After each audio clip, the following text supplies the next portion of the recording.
Everybody know the Telegram rules. Cameras on. Mute your phones unless you allowed to speak out of chairman.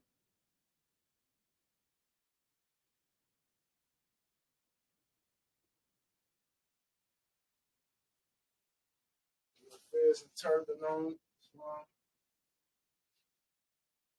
Participation is mandatory. In the week 4, more signs Temple of America, Morris Divine National Movement, Civic Class, hosted Sheik, Bay, more signs Temple of America, Temple 84. Our rising with perfect praise and Father God Allah, all honest to Ali, all honest to Marcus God, all honest to everything Morris. To our Moroccan flag, 10,000 years old, with the 5-pointed green star represent the highest point of true peace, freedom, justice. All honors to the U.S. battle. All honors to our Moroccan Empire. All honors to all the ills and days, all faithful members of the Moorish Science Temple of America. Our honors to our Circle 7 and love, truth, peace, justice, time. Customary, going to start with the reading of our Constitution. Additional laws for Moorish Americans. Basing all our unity, the Moorish Science Temple of America's Divine Constitution and Bylaws. Act 1. The Grand Sheik and the Chairman of the Moorish Science Temple of America is empowered to make laws and enforce law with the assistance of the Prophet, the Grand Body of the Moorish Science Temple of America. The Assistant Grand Sheik is to assist the Grand Sheik in all affairs of who lives according to love, truth, peace, freedom, and justice. And is known before the members of the Moorish Science Temple of America. Act 2. All meetings are to be open and closed properly according to the Circle 7 and love, truth, peace, freedom, and justice. Friday is our holy day of rest because on the Friday the first man was formed in flesh, and on the Friday the first man departed out of flesh and ascended to his Father God Allah. For that cause, Friday is the holy day for all Muslims all over the world. Act 3. Love, truth, peace, freedom, and justice must be proclaimed and practiced by all members of the Moorish Science Temple of America.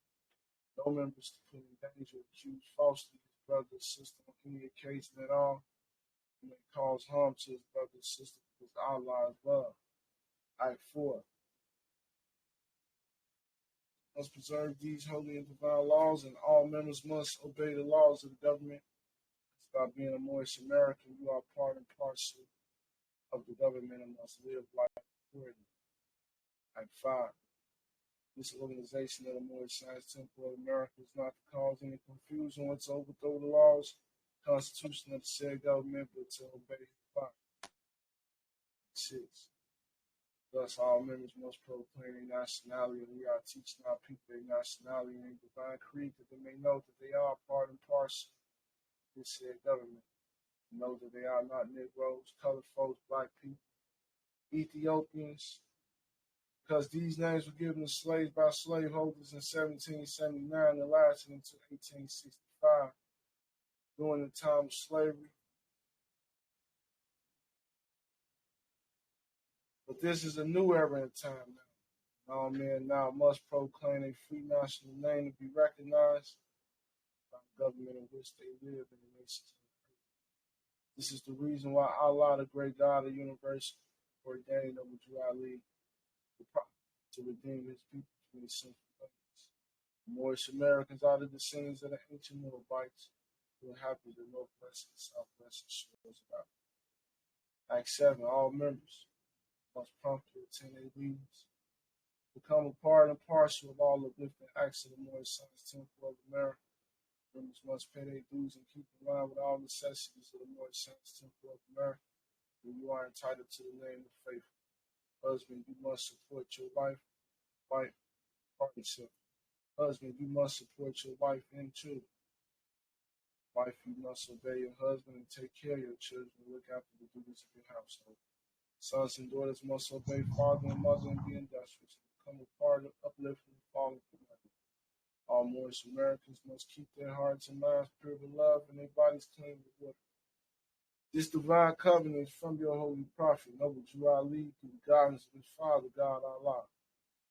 Time never was, Islam. Week 4, Morris. How y'all doing out there?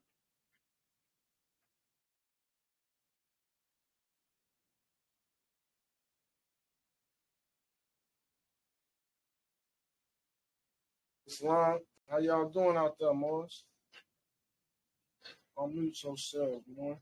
Doing good. How you doing? Islamism, all is well. As well, Tisha. Everybody doing? Mo Danny Murray, how you doing?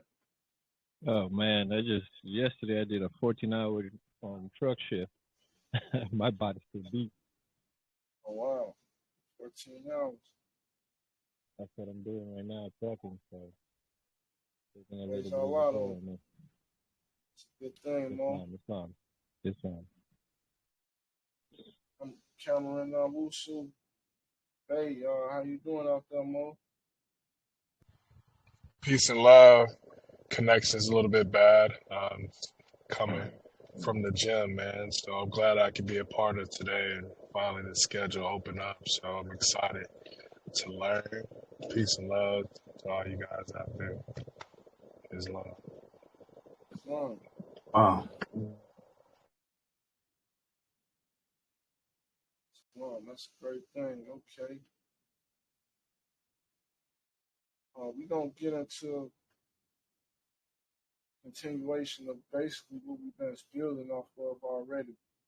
We've been building a lot off of, we went through what? 2 weeks of constitutional outline review. And last week we went through case flow study. Not last week, but the last class we went through case flow study, right? Just how the case breaks down, how it goes through court. Let's go through a screen share. Let's review that.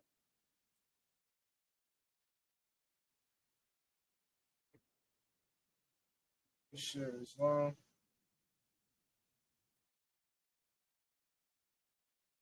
So we went through the case flow, court case flow chart, remember?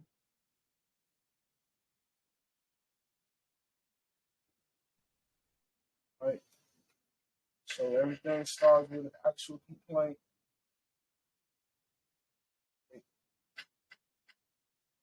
Then it goes to a default, right? Or affirmative defense.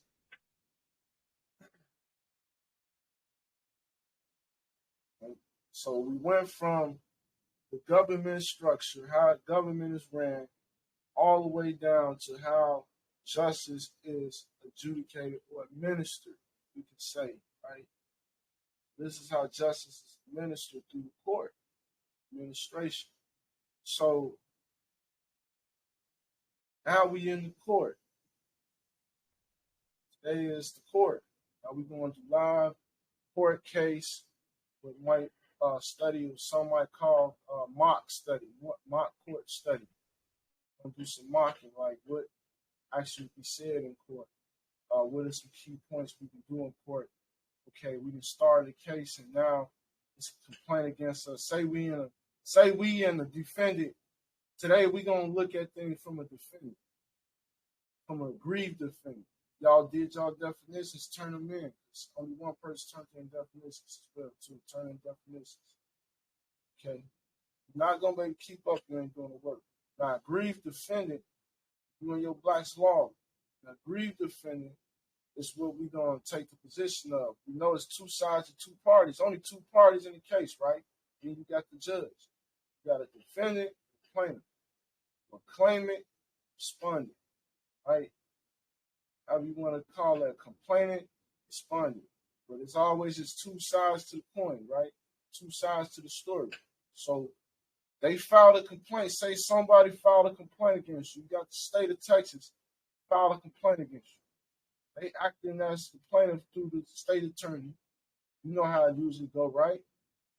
Now you done filed a motion to dismiss. You answered. You didn't come in default. You filed a motion to dismiss special appearance, right? Contesting the jurisdiction of the court. You see right here, is what?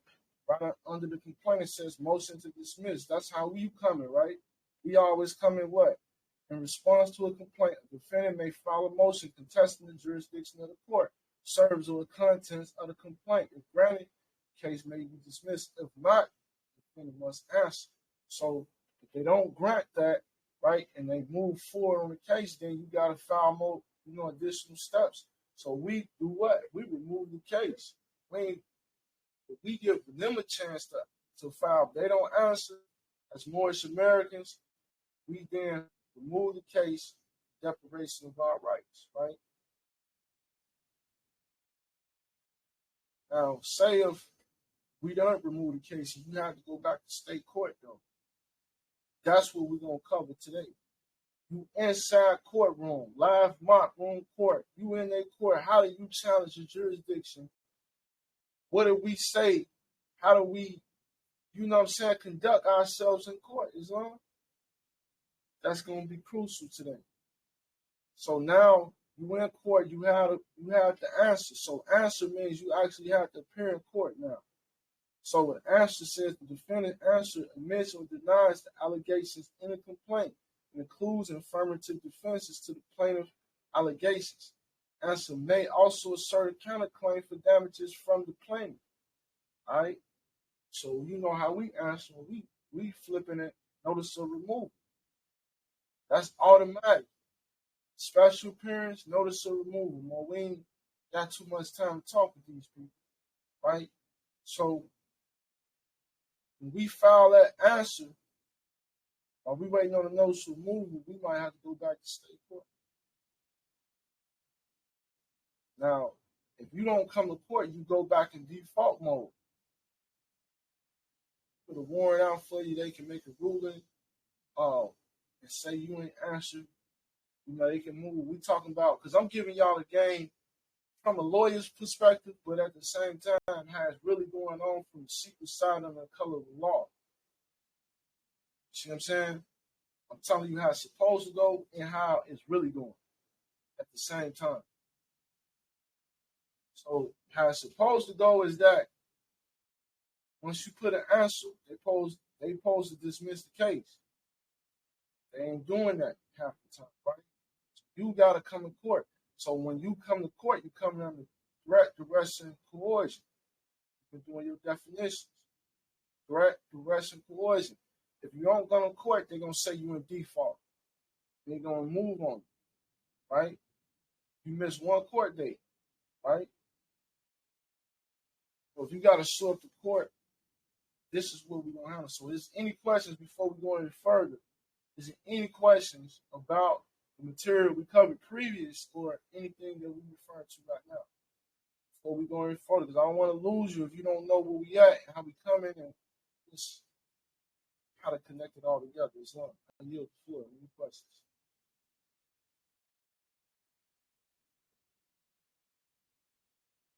Any questions about the court case flow chart we went through last session? No questions? No questions, then we're going to go on. We're inside court. Now, first of all, we're going to go through how you actually file. We're just going to use an actual, just any state court, how you actually file a motion, file your paperwork, because first of all, if you're going to file a motion to dismiss or anything, state court is always two ways to file. You can file electronic or you can file in person. When you file in person, there's two ways to file in person. Give it to the clerk or give it to the judge. Clerk of the court is supposed to accept all filings, place it on the court docket, and give it to the judge so he can review it. Or the judge can take Judge can take the filing in open court and place it on the docket as well. Now, after you file it, you got to serve it to the prosecutor. All parties have to be served. Anything you file, any motion you file, how to give notice to the prosecutor, right? So this form pretty much telling y'all that this is some of the things that's already been posted in the group chat. We're just reviewing. Right? We in court now. Now we done left the government building. We know our constitutional rights, right? Now we in court. So now, what's the first thing you should say in court? Now that's what today's subject matter is. I prepared a mock trial. Okay, this is something I prepared, a mock trial. Compiled this of previous things and studies that I studied on. Okay, a role play with the same court. How it's supposed to go in court. Okay, and this when the legalese is really gonna kick in for you. This when your homework is really gonna pay off. This when you really gonna be able to play their game on their level. Now, first thing you gotta understand when you're in court, is one rule in court. Don't make no statements. Anything you say can be held and used against you, right? So the trick of this is what? Honor and dishonor. Getting them to make statements and you ask questions. So every time you ask a question, it's an art. You have to learn how to how to answer a question with a question. And some of you, I know these sisters, teachers, some women, they're good at this naturally. So it won't be hard for you sisters to get this. Brothers, we know we're not good at arguing like that, but you have to understand when you go to court, this is an argument now. So you got to learn how to argue, but a skillful way of arguing when you're not the one getting frustrated. Because all this is energy.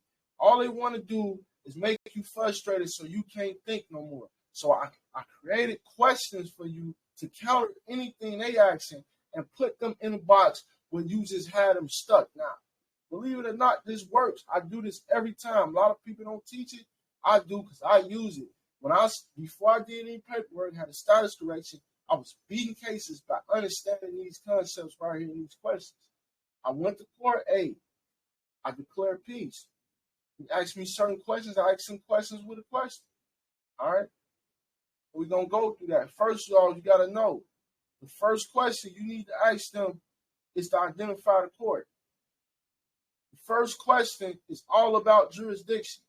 But see, saying I challenge jurisdiction is not challenging jurisdiction. How are you challenging jurisdiction? You challenging the validity of the court first. Challenging the validity of the plaintiff. Then you're going to challenge the validity of what? The procedure, due process against you. Challenge the validity of the warrant. That's how you challenge jurisdiction. You object. All right, so the first thing you need to be saying, the first question, you come to court, it's all about jurisdiction.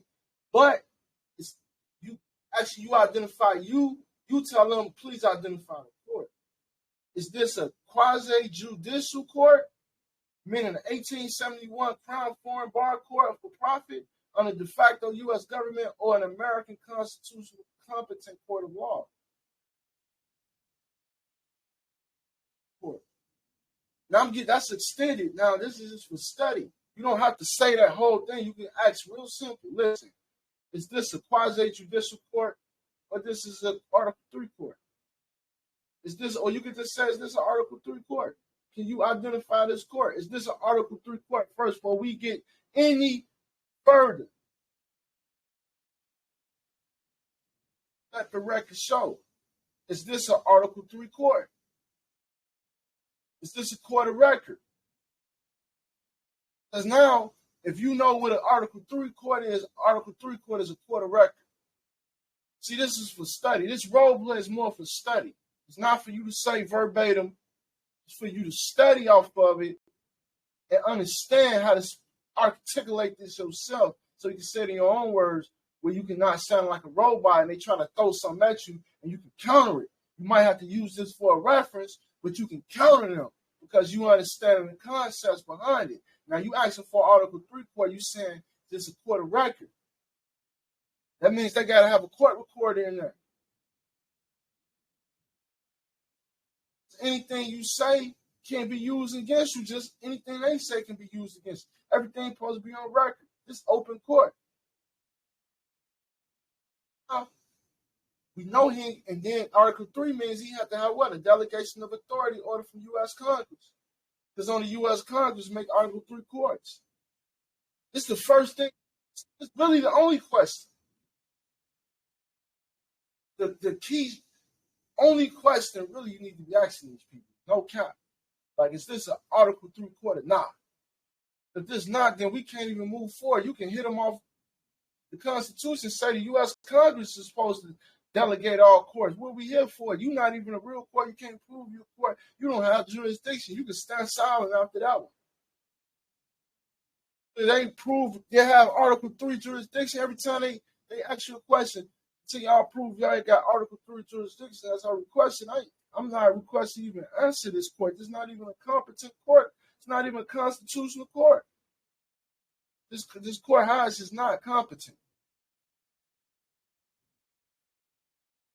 The Constitution is not answering my paperwork. This is all you got to say for real. You don't really have to go past this because they can't get past that. That's why that's not even a number on the court, because that's really your smoking gun. But we're going to go through way more than that today. Right? We'll break down actually 18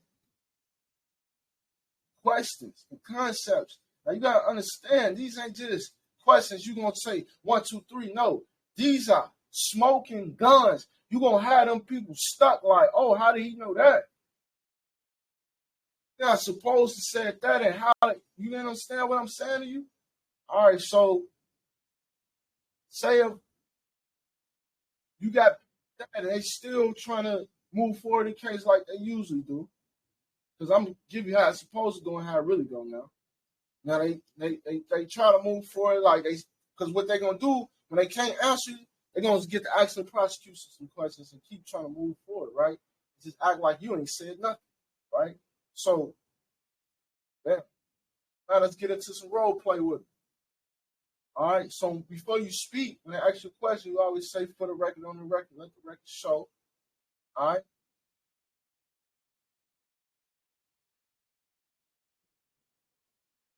Go right into number 1.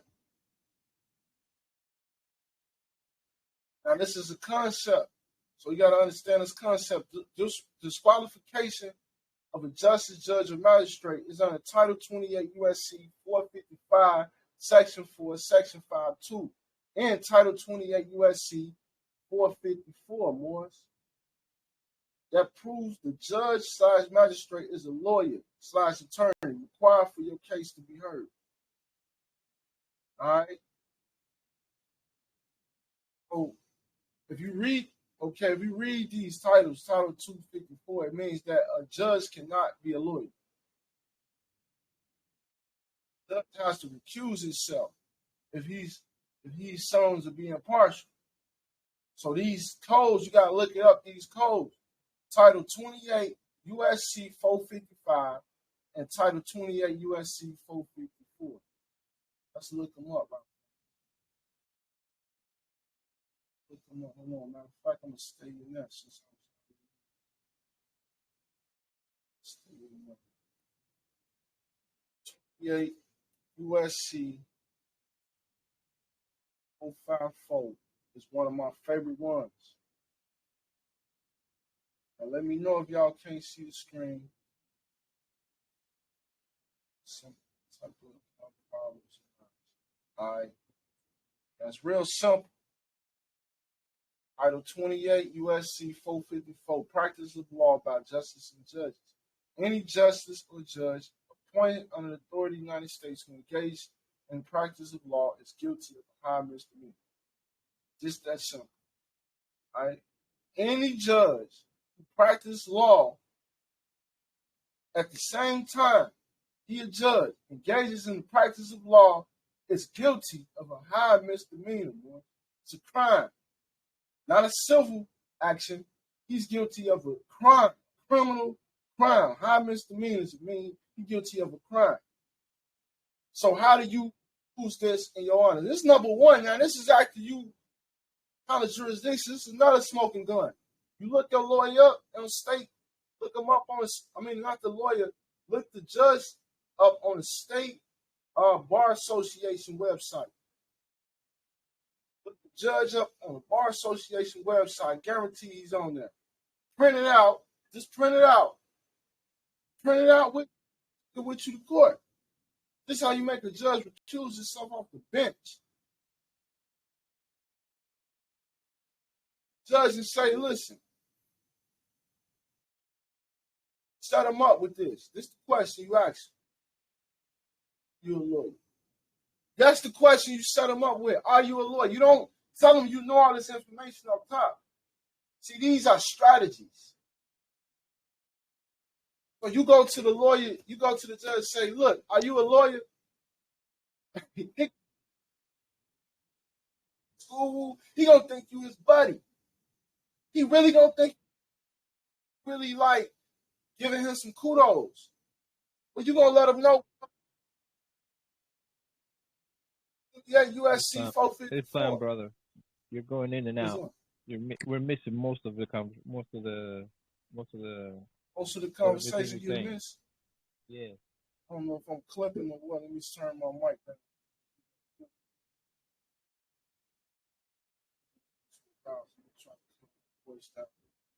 Can y'all hear me clear now? Am I loud enough? It's not loud. It's that you cutting off. Like you speak, then it stops, and then it picks up again. Might got my volume too high. Might be clipping me because my volume is too high. Might not be high on your end, but I might be too high. I got this microphone. So let me start that over. Try to get fresh good understanding.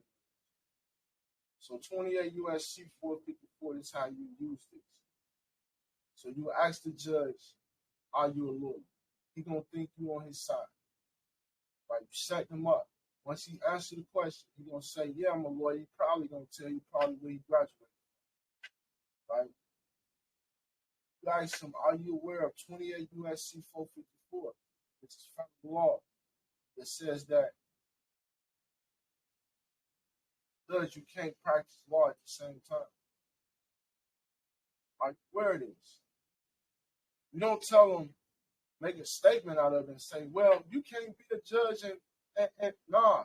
You ask him, is he aware? Because now you put liability on him. And it's on the record for the record, let the record show. Right? I'm putting liability on you because if you say, yeah, I'm aware of this, and you intentionally violating and negligently violating this law, then I got all rights to take you to federal court and file a claim against you under this title. It's a tort. You either got to dismiss this claim or you have to recuse yourself off the bench. Get somebody up here who's not an attorney, not a lawyer. Because that's called, what this is called is conflict of interest. What's the conflict of interest? It's three friends and a stranger in court now. Okay? You in there with a public defender, he a bar member. Then you got the prosecutor, he a bar member. Then the judge a bar member. That means they all part of the same association. So they have an interest, they have a common interest with each other.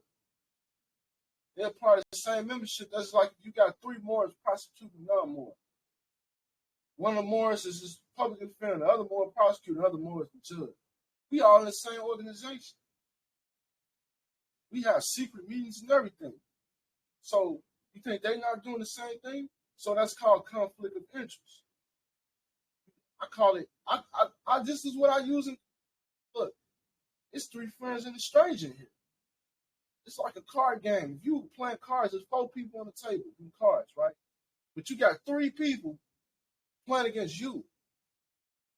How can you win when you got three against you? That's conflict of interest. I can never win. It's supposed to be 2-on-2 at least, or 1-on-1. And the judge supposed to be the referee. See, the judge supposed to be impartial. Impartial mean that's going to the Black's Law Dictionary about impartiality. Hold on, it's not.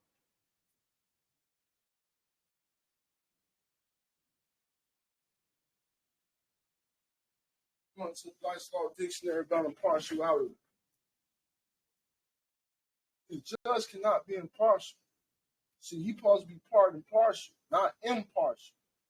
I-M-P, I-M-P-A-R-T-I-L.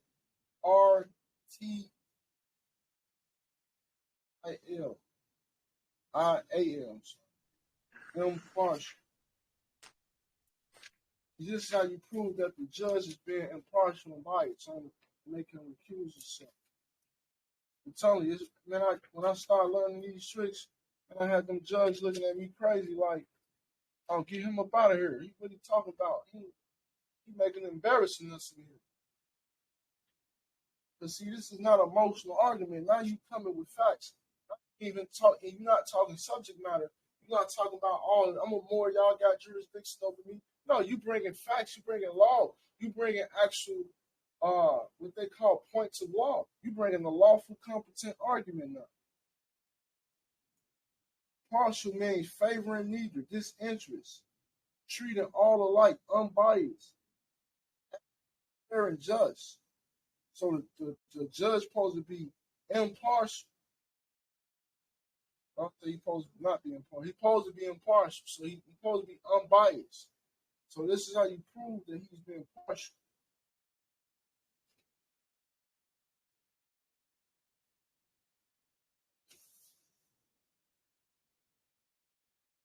That's the definition of recuse. You don't know what recuse means. See, you probably didn't even know the judge can recuse himself. Never seen a judge walk off the bench. I made it happen before. Recusal, process by which a judge is disqualified on rejection of either party, or disqualifies himself or herself from hearing lawsuit because of self-interest, bias, or prejudice. Let me read that one more time. Recusal, the process by which a judge is disqualified on objection of either party. Objection of either party. So this is how you challenge jurisdiction. You object to the judges to rule over the case. You don't have see a judge can only be a referee if both parties agree. If one party say no, I don't give consent to him being a judge because I feel he's impartial, prejudiced, or he's biased, then he has to recuse himself or you recuse him off the case. If he don't want to leave, then you file claims against him in federal court, or you can go in state court with it. We like to go to federal court with ours, Article 3 jurisdiction, right?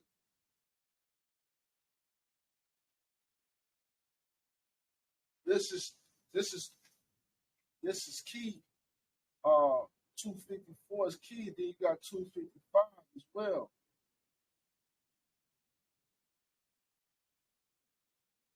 Okay, 255 disqualification. This is recusal. What we were just speaking about.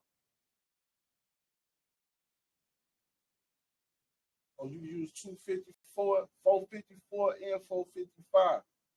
455 say disqualification of justice, judge, or magistrate judge. Any justice, judge, or magistrate judge of the United States shall disqualify himself in any proceeding in which his impartiality might reasonably be questioned. So it'd be your impartiality is reasonably questioned if you a lawyer and y'all are part of the same law firm, which is the Bar Association. It says, Section B, he shall also disqualify himself in the following circumstances. Number one, where he has a personal bias or prejudice concerning the party, personal knowledge of disputed evidentiary facts concerning the proceeding. Number two, where in private practice he served as lawyer in the matter in controversy, or a lawyer with whom he previously practiced law served during such association as a lawyer concerning the matter, or the judge or such lawyer has been a material witness concerning it. Let it go right there.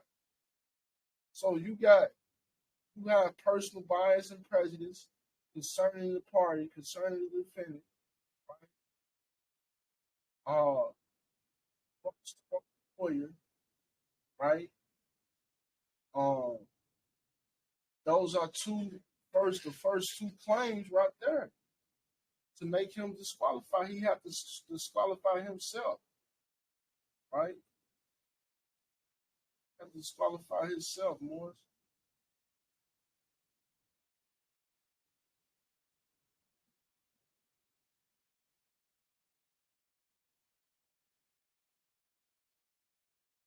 The reason why you gotta understand, see, have you ever heard of the secret treaty of Rome?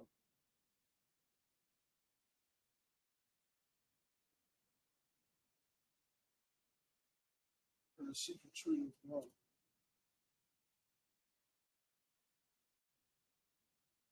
Might call it. When y'all heard of this before? The treaty of Rome.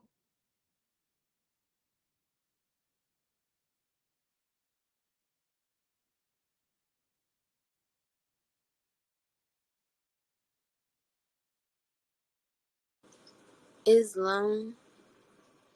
Islamism. So in when you go on down in the title 28 for 55, it says he knows he individually or as a fiduciary or his spouse or minor child residing in his household has a financial interest in the subject matter in controversy or in a party to the proceeding or any other interest that could be substantially affected by the outcome of the proceeding. Could you use that as well? Because, like, don't they basically have bonds sitting on their desk for each case as well? There you go. That's another one. That's another one. He holding fiduciary he holding a fiduciary relationship to the case because he got bonds. Number four, really smoking gun. Really, when you get him, I was gonna get there. I was just still on number one and two about him being a lawyer, but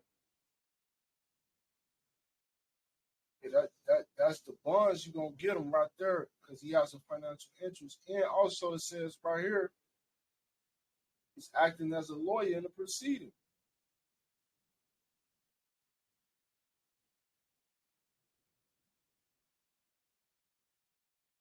It says he or his spouse or a person within the third degree of relationship to either of them or the spouse of such person. So he has a third degree relationship with who?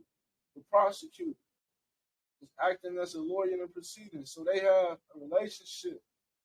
They're part of the same association.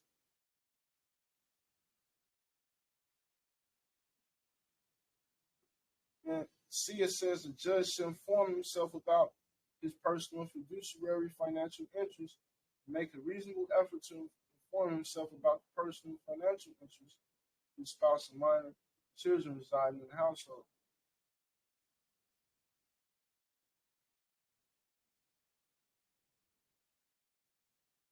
So he clearly has a fiduciary relationship.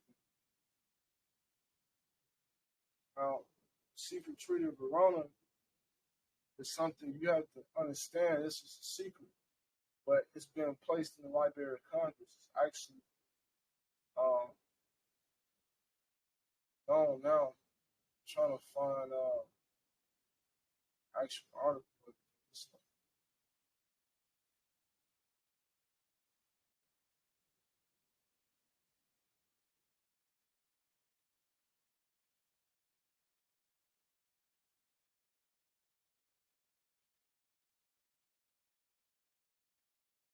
Okay, yeah, this is like somewhat of.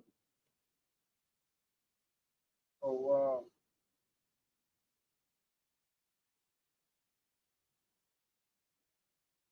let's read this secret treaty of Verona for a little bit so we can understand. This the first seven articles. We ain't got to read this whole document. Uh, so we can get a kind of understanding of why all judges are lawyers and what's going on, with the lawyers and the bar administration. The secret treaty of Verona is how they really overthrew us and acted as trustees for the crown. You're a volunteer reader. Let's read this secret treaty of Verona. Congressional record. So this is in the Library of Congress. This is congressional record.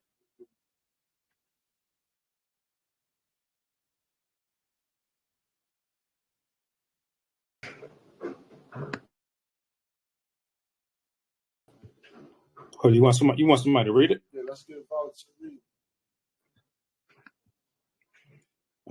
Congressional Record, U.S. Senate, 64 Congress, First Session, Volume 53, Part 7, page 6,781, 25th of April, 1916.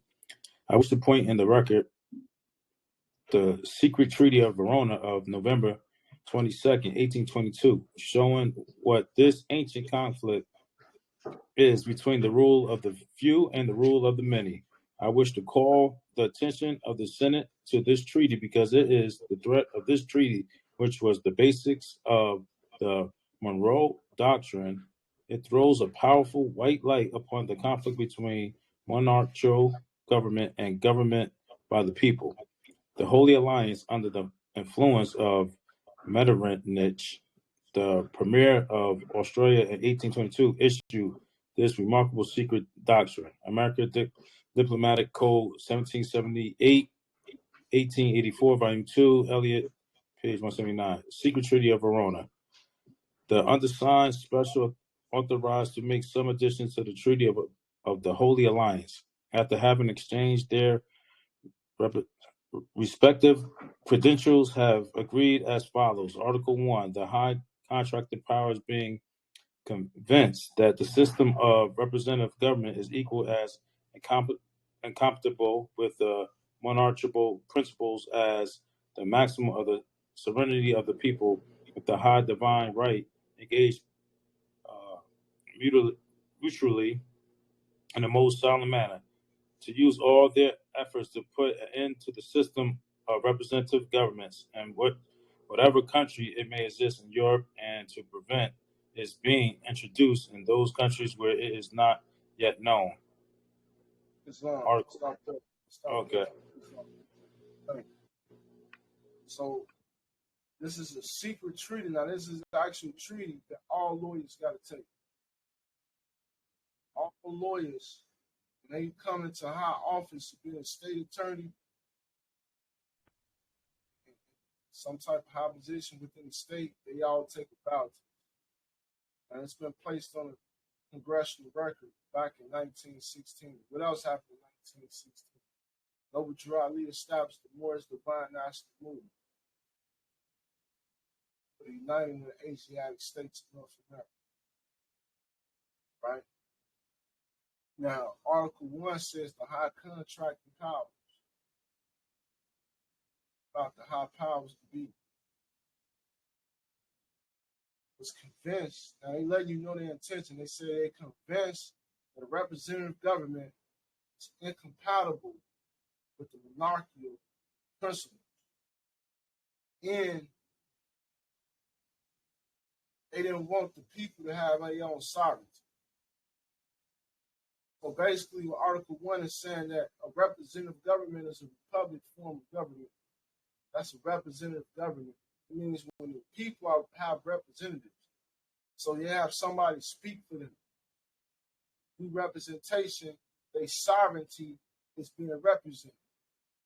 But if they don't got no representation, then that means that it's a monarchy government when you got a king or queen making all the laws. That's what you got in the United States when you got Queen Elizabeth heading the crown and making the laws for the United States through third-party actions called the bar members. Right? Bar members work for the crown. Right? So they take this vow to overthrow a representative government So this is like a vow you take to overthrow the republic form of government. That's why everything now is restoring itself back to republic form of government. Because they had took a vow back in 1822 before they killed Abraham Lincoln. This is called the coup d'etat. So this is a vow they took in Verona. Verona is not in America, boys. They took this vow in Europe. So you gotta understand everything that go over in Europe with the Europeans got everything to do with the Europeans over here that's ruling us. It's a direct connection. All right, so let's get a volunteer reader. Let's read Article 2. Let's get another reader and that'll read Article 2, 3.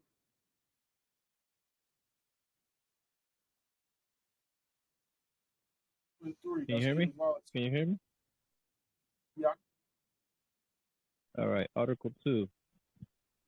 As it cannot be doubted that the liberty of the press is the most powerful means used by the pretended supporters of the rights of nations to the detriment of those of princes, the high contracting parties promise reciprocal to adopt all proper measures to suppress it, and not only in their own state but also in the rest of Europe.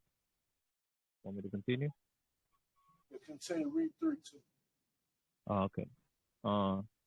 Article 3, convinced by the principles of religion, contributed most powerfully to keep nations in the state of passive obedience, which they own to their princes.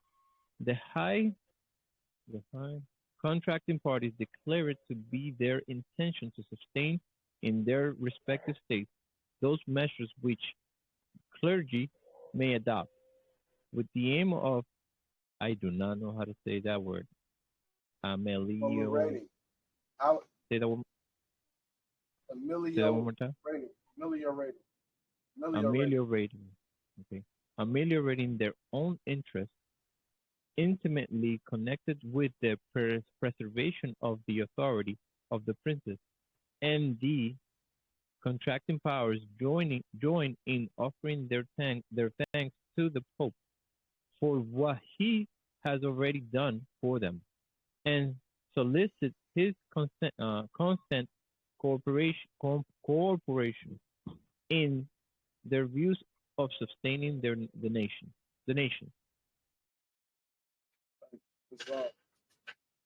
So Article 2 dealt with the liberty of the press. So now you understand First Amendment was what? Freedom of press, freedom of liberty of press, freedom of liberty of speech. So the secret treaty of Verona, they vowed to suppress our freedom of speech, our freedom of liberty, our freedom of media. That's why we are being suppressed and being censored, and we got people who can't even post certain things without it being taken down and things like that, because you actually don't have a First Amendment of freedom of press and freedom of religion. So it's very important that we use social media to spread awareness and news and press, because this is our only chance of having some type of liberty of press. Because you got to understand, this secret war is what this secret treaty is reflecting. It's telling you that they launching a secret war on the people through media. Now, this is in Congress records. It's not this theory. We're talking about what all congressmen know. When you come into Congress, they reveal the secret treaty of Verona to you. Well, the people don't know this. This is in Library of Congress, though, people. So you gotta understand the importance of this. This is very, very important that they want to suppress our media, suppress our liberty of press, right? Now, Article 3 deals with the clergy making the law for the people. Pope made law, right? Then the clergy has the law. So you have an archdiocese in each county. The archdiocese actually runs the police in your county. It's ran by the archdiocese. So you got to look up the archdiocese in your county, because we're going to get ready to send them some paperwork as well. The status correction process. We have to address those who have contracted powers, so we can identify who they are. We know who they are because the secret treaty is only telling you who they are. They are the clergy. Clergy are the high contracting powers, right? Okay. So let's to read us continue to go to Article 4. Uh, uh,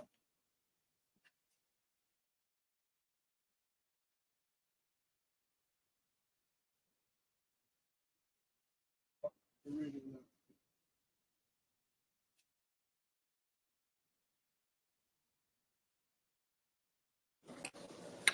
Article 4. Article 4, right? The situation of Spain and Portugal unite unhappily all the circumstances to which this treaty has particular reference. The high contracting parties, in confiding to France the care of putting an end to them, engaged to assist her in the manner which may the least compromit them with their own people and the people of France by means of a subsidy on the part of two empires of 20 million of francs every year from the date of the signature of this treaty to the end of the war.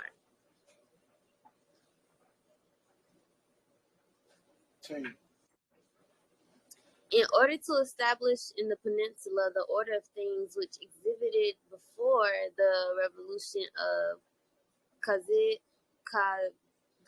Cadiz, and to ensure the entire execution of the articles of the present treaty, the high contracting parties give to each other the reciprocal assurance that as long as their views are not fulfilled, rejecting all other ideas of utility or other measure to be taken, they will address themselves with the shortest possible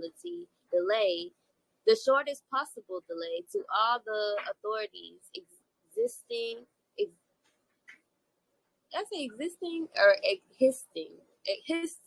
in these states, and to all their agents in foreign countries, with the view to establish connections tending towards the accomplishment of the objects proposed by this treaty.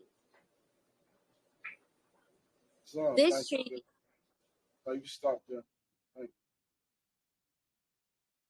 Okay, so Article 4 deals with contribution given to Spain and Portugal.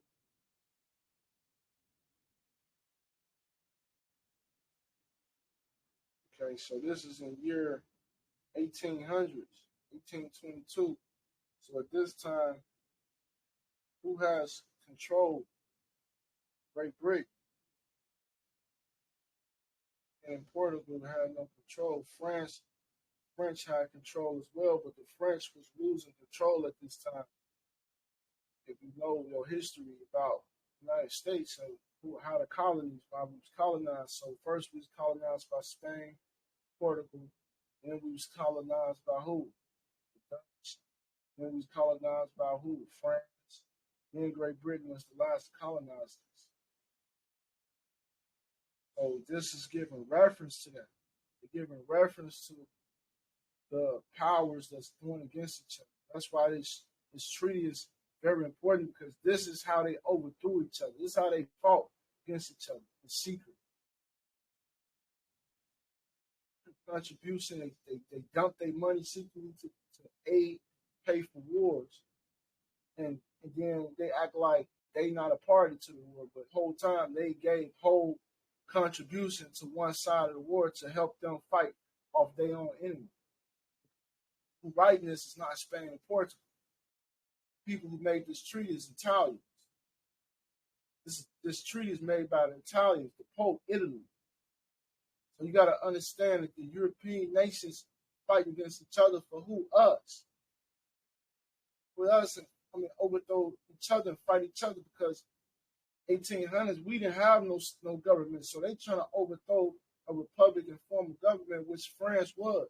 See, France was the first. You look up the term coup d'etat, it means to overthrow a republic government, but that's a French word. France was the first Republican style of government to be overthrown. Or the United States was overthrown. See, we formed Article 4, Section 4, we formed a Republican form of government. That was the initial idea. But that was overthrown. That's evident in what we have right now. We got a de facto government. You got to understand, when Lincoln was assassinated, that was the mark of the coup d'etat. They was at Napoleon, though. So Napoleon was forced to give up Louisiana and Louisiana Purchase because he was fighting a civil war in his own country. This is the coup d'etat. This is the overthrow of the governments to have representation government, meaning this is the overthrow of the people having control over their governments. This is how they did it, to put it in layman terms. The coup d'etat means the people lost control. So people think it happened like, oh, they put us in slave plantations and this and that and other. No, they did it through competence and law. They did it by overthrowing these governments that was standing up for Republican forms of government. They took power from us by contract.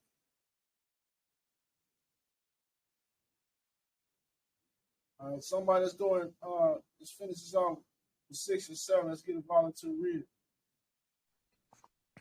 Islam. Peace and love. Peace and love. I'm going to have to click on this on my phone. Pin it. All right. Article 6 reads, the treaty shall be renewed with such changes as new circumstances may give occasion for, either at new Congress or at the court of one of the contracting parties, as soon as the war with Spain shall be terminated. Article 7 reads, the present treaty shall be ratified, and the ratifications exchanged at pairs within the space of 6 months, made at Verona, the 22nd of November of 1822.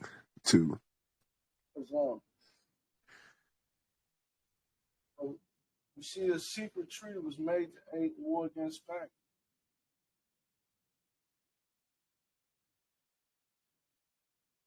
Now, this falls right into movies like Amistad. Go watch the Amistad movie. This is kind of like the background to Amistad, where you had Amistad, the ship, land in North America. These people was brought from Africa. And they were supposed to be returned to Africa, but they was trying to take them to Europe. And when the brothers found out, they killed all the people on the ship. So the ship crashed in North America. When it crashed in North America, the North Americans arrested the Africans that was on the ship. Africans on the ship proclaimed nationality and beat the case. John Adams helped. Now, what John Adams was able to prove was that these Africans was not Spain. They wasn't part of Spain, because the argument was every European nation was trying to claim these Africans as stay slaves. So they was trying to. So how they try to claim them as they slaves is that when they got on the ship, they try to make strawmans out of them.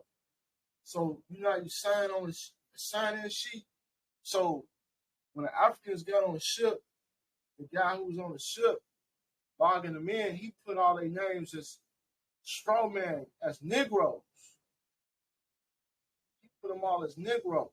So the Amistad brothers, they proved their case. They proved they wasn't a Negro. Because if they would have been a Negro, then they would have been Spain property, because Spain had jurisdiction over the Negroes at the time.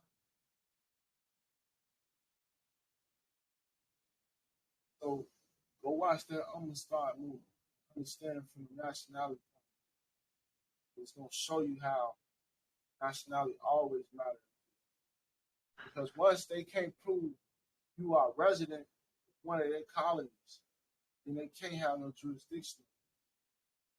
Islam. What's the spelling to that? I'm gonna start. Islam. I'm gonna start to spell AMISTAD. AMIS. The T as in Tom. A D as in dog. I'm gonna start. Islam. Matter of fact, let's look at it briefly before we go into the rest. I know we're getting a little sidetracked. Islam, and you said the Italians wrote this treaty. Yep. They are the ones who initiated. Yep. This was initiated by the clergy. Italians was the clergy.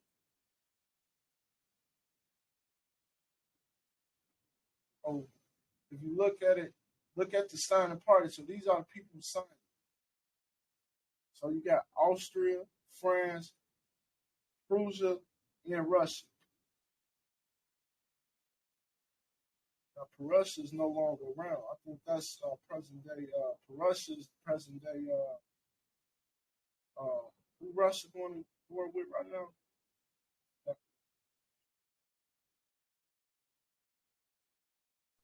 Is it Ukraine? Yeah, Huh? Ukraine. It's Prussia. Okay. Islam. They changed their name. But they was all part of Soviet society. They all changed it. But these are the signing parties, yeah. It says this treaty was made in Verona and Paris. So Paris is inside of Italy. It's the clergy is made with the Pope. That's why they gave honors to the Pope in this treaty. So this was made by the clergy under the Pope for the governments. So all these governments agreed to it.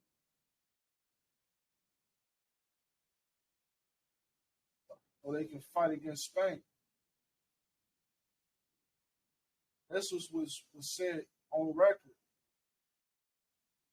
The rest of the by the congressman said, I asked to have print in the congressional record this secret treaty, because I think it ought to be called now to the attention of the people of the United States and of the world. This evidence of the conflict between the rule of the few versus popular government should be emphasized on the minds of the people of the United States, that the conflict now waging throughout the world may be more clearly understood. But after all said, the great pending war springs from the weakness and frailty of government by the few, where human error is far more probable than the error of many, where aggressive war is only committed upon the authorizing vote of those who revive are jeopardized in the trenches of modern war. So what he's saying right here is that this is how the few rule the many. When you're supposed to have the many rule themselves. Because this is why you got all these wars going down, because you got people that don't have to step on the battlefield. They never have to shoot a gun, but they the ones authorizing wars to be called. If you really have to go to war, you will probably want more peace. So if the people had to say so, guess what we'll do? We'll probably call more peace than war, right? Because nobody want to die. Nobody want to go to war over what they warn over. Half the time they warn over just materials and elements of the earth anyway. They just trying to steal something. Oh, this congressman brought this on the record and put this secret treaty on the record. This was said on the floor.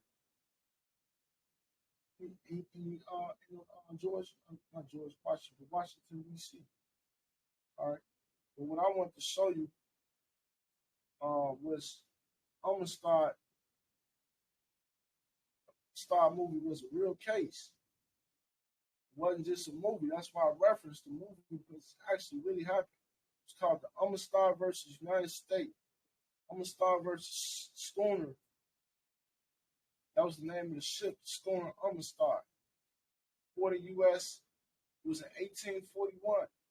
So this was right after that treaty was made. It was the United States Supreme Court case resulting from the rebellion of Africans on board the Spanish schooner La Amistad in 1839. So this case went on for a couple of years. It was an unusual freedom suit that involved international diplomacy as well as United States law. The historian Samuel Eliot Morrison described it in 1969 as the most important court case involving slavery before being eclipsed by the Dred Scott in 1857. So we all heard the Dred Scott case saying we ain't African, but this is the next biggest case about slavery ever. Amistad case. Amistad and Dred Scott cases, two cases you need to know having your background. Today we're going to have a case study. This is what it's about. Nationality case study. I'm not going to, I already gave you a summary of this. I'm not going to read this whole thing. They was all claiming, since they was on the Spanish trip, they was on the Spanish ship, they didn't know they was on the Spanish ship. All right, so let's go to the applicable law that they used, right? Gave y'all a background story, but what about the law? All right, the Spanish categorized the Africans as property. So the Spanish claimed them to be their property, to have the case fall under the Picnics Treaty. So they try to use treaty, say, this is our property. The Picnics Treaty say they entitled to their property. They protested when Judge William J. construed a statement by their minister as seeming to demand the surrender of the Negroes apprehended on board the schooner Amistad as murderers, not as property. That is to say, founding his demand on the law of nations, not on the Treaty of 1795. So the minister of Spain at that time, he didn't even want them released as property. He wanted to charge them with a crime against international law of nations because they murdered the people on the board because they was never supposed to be slaves. So when they found out they was trying to do that to them, they killed these people. Now this proves that we was never brought in here on those slave ships.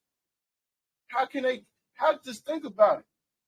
How can they bring us in on slave ships when the only slave ships you can prove that you actually had us on, y'all got murdered on them boys? Never brought us on slave ships. The Amistad, that's why the Amistad case, you have to study it to understand your history.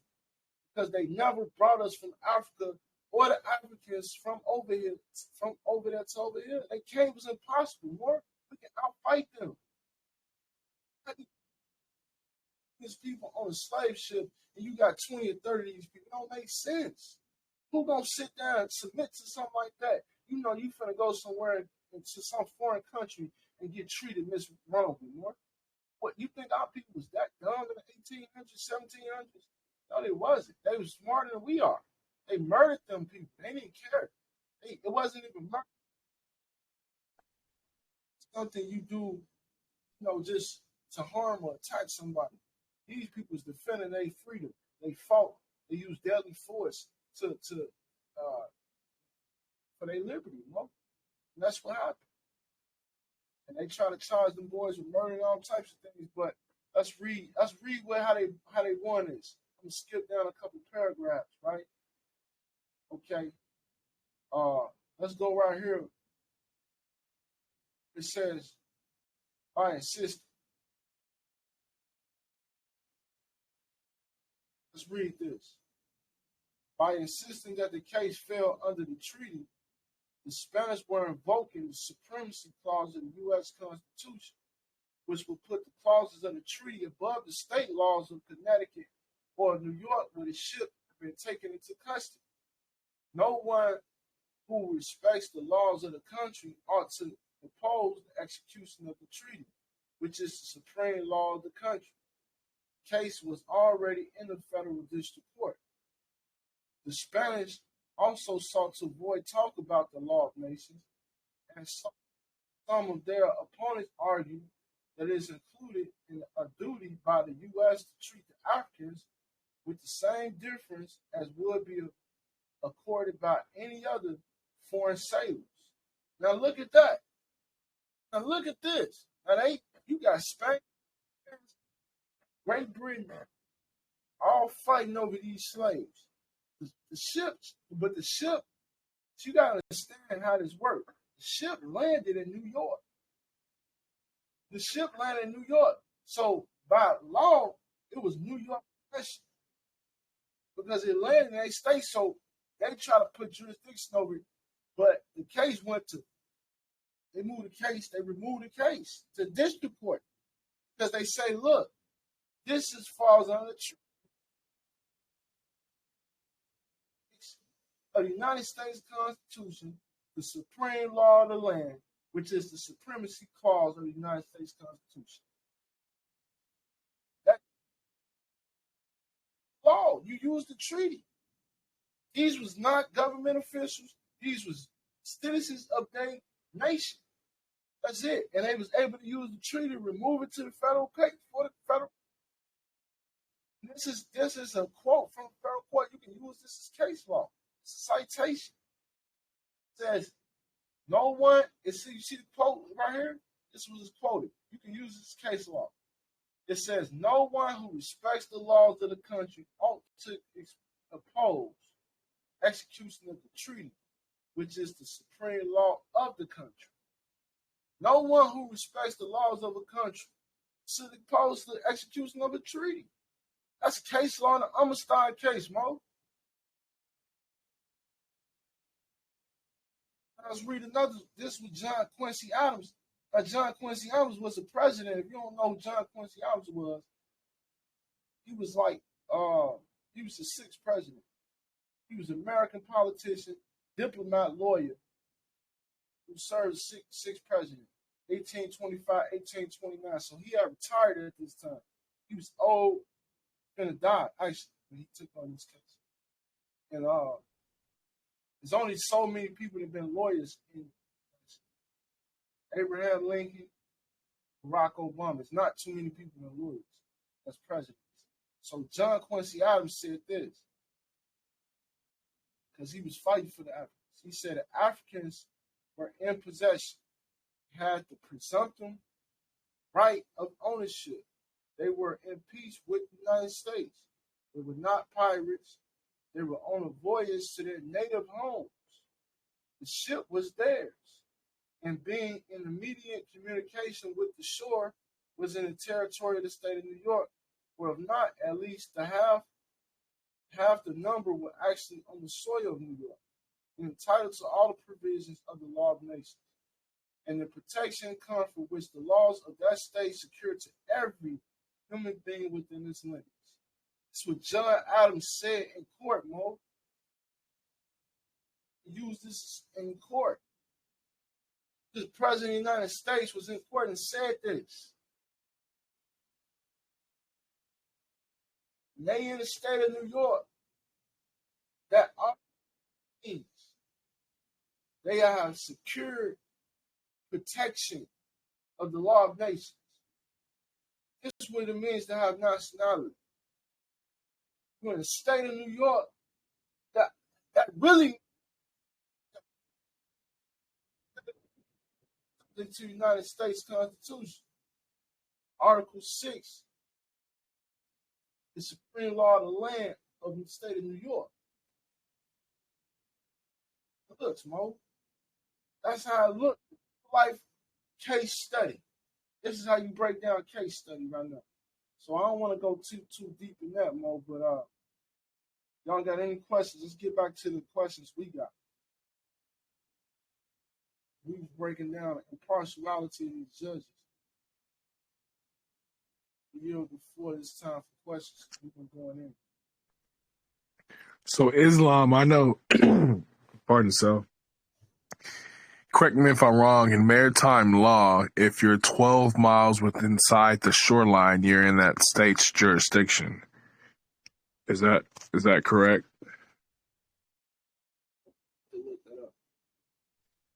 But I'm almost sure. That's just, I just wanted to know if you knew the guidelines of that. So what you're saying is John Quincy Adams pretty much tied them back into the as nationals of this land by saying that the state was pretty much parked in New York to begin with.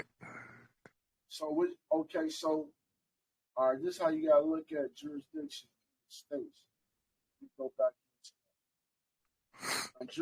Now, jurisdiction states, first of all, the state is not the land. So when they say it was in possession or it was in the jurisdiction of the state or in the territory where the state was located, means that the government had control over that territory. So if the government has control of that territory and you in this territory where this government has jurisdiction, then you supposed to be protected by that government. Islam. So it don't mean like if you're a foreign national, you're not under their jurisdiction. Correct. You got what they call general welfare. Now, general welfare means that anytime I'm not a citizen of your state, but I'm in your state, you still supposed to protect me just like I'm a citizen in your state. So Right. if I'm in your state, I suppose to be able to go to your court or your government and petition to reserve my rights or to get remedy against somebody infringing on my rights. So that's what he was saying. Even though they was in the state of New York, they entitled to the remedies of the law because New York is under the supreme law of the land, which is the United States Constitution. Gotcha. Islam. Thanks for breaking that down. And you can see it right here in that last line. Now, the last line right here, what it says right here, it says, the protection and comfort which the laws of that state secure to every human being within its limits. That's what it means. The protection and comfort of the laws of the state is secure to you and every human being within its jurisdiction. Whatever that government has limitation, jurisdiction limitations fall under, you as a human being, you have protection and comfort of the laws to secure your rights. But if you Negro, black, and colored, you're not a human being, not human, not a living man. So you're not protected. So that's what they try to do is say that these brothers was Negroes. If you read earlier, what it was saying here, they said they was Negroes.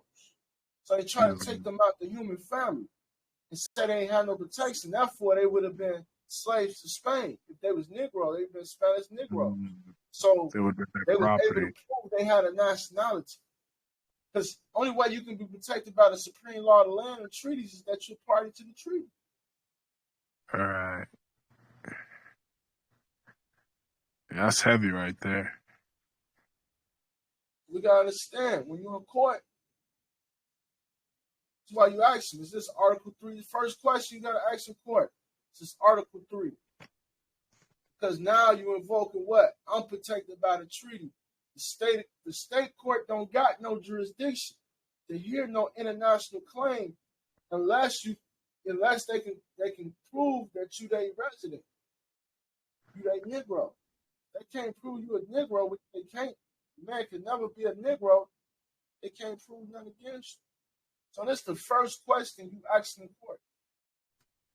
Then when you get into the meat of the matter, you're gonna go into 28 USC 454, 455. Accuser of the judge. Right? Number two, you can compel the court to identify itself. Now, first you ask the court to identify itself. Was it an Article 3 court? Now you're going to ask it, is this an admiralty court or maritime court?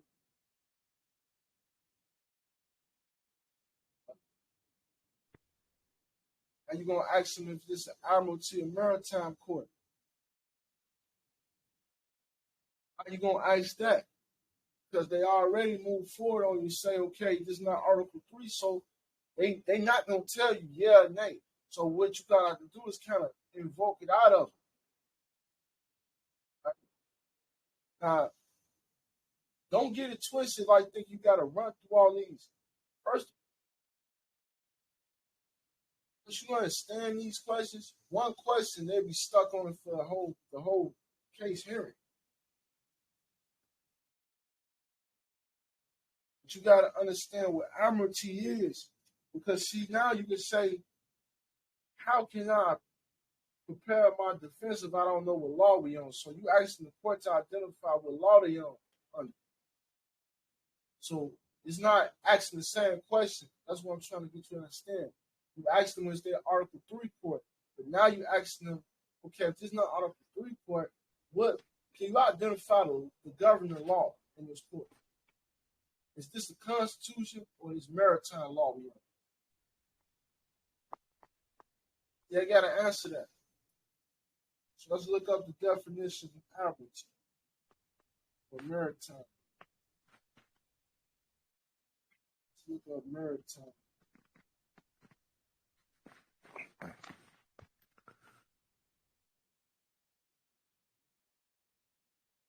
Maritime pertaining to navigable waters, i.e., to the sea, ocean, Great Lakes, navigable rivers for navigation or commerce thereof.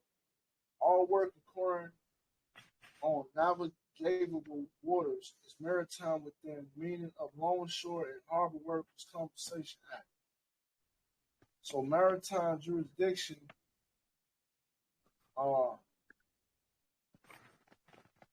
deals with anything on the water that's commercial. Not just the water, but it's commercial. Like import, export taxes and things like that. This is maritime law. So you ask them, is this the law of the land, which is the Constitution, or is this the law of the water? So you got to understand this concept. Because it's not just like you going there asking questions going to beat the case. No, it's that you going there understanding concepts to beat the case. And you catching them in traps like, okay, we done prove you got to recuse yourself on it. But at the end of the day, you can pick one of these questions out. You don't have to go in order, nothing like that. You just use one, understand the concept. So you ask them, is this the land of this is the law of the land, the law of the water, because I have to be able to prepare my defense. Because if we in the law of the water, then that means you got me as a vessel, as a ship. And that means this birth certificate, you binding me to this birth certificate.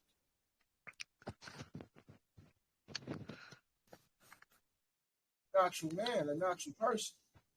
The law of the water is for the law for the artificial person. So that had to be a question that John Quincy Adams had to play a role in as far as taking on this case. It seems like, as far as one of his questions, like whether or not that ship was a vessel got going into the maritime law versus constitutional law as well. But what the argument wasn't over the ship, it was over the status on the people on the ship. That's what was at question, because the status of the ship depending on the status of the people, because if the people claim they own the ship, if they was Negroes, then they can't own the ship, then everything they own was still property of Spain. So they had to prove the status of the people was not Spanish Negroes. So if you go back and watch that movie, it's going to make no sense to you now that you go back and watch it. Islam. Now you can look at it from a nationality standpoint. Correct. Dissect what the argument was over their status. You're going to see it's clear. It was all about them being Negroes, Spanish Negroes. Yeah, nationality was key for sure. This is more of what you went in court, you actually identify the law they govern. Are you saying I'm under the law of the water? Because if you saying I got this gun case or this drug case, but 27 CFR 7211 says that all crimes are commercial. So that means that's maritime law. So are you attaching financial interest to this? So is it commercial? Or did I actually have an injured party? Is it actually due process of law? Does it actually have an injured party with an injury in fact? Okay, you probably weren't here, Cam, for the first 2 weeks as we went over constitutional law. But Islam, that makes sense. in case, hold on, Mo, hold your statements, I yield the floor. Any statements any statements that is made against you, or any claim made against you, has to have an injured party, has to have a complaint first. So that's the Constitution. The maritime deals with contract or commercial in the water. So that's when they have you as a vessel. That's when they try to put you as Negro. That's when they try to put you as a ship, tie you to the birth certificate. See, they don't come out in court and say, look, you wanted a birth certificate right now. They can never expose the fraud. Remember, I explained that to y'all. But what they're going to do is they're going to tie you to maritime law, which is tying you to the birth certificate. So that's why nationality plays such a key role, because you have to separate yourself from the birth certificate by separating yourself from the maritime law that they're trying to place you under. So you asking them to identify the law is separating yourself from the birth certificate. Because first of all, the person on the birth certificate is a minor. He's not even able to speak. The person on the birth certificate is an artificial person. So remember, these questions is challenging jurisdiction.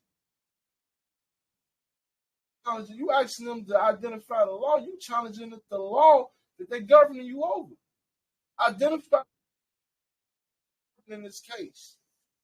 That's a key question.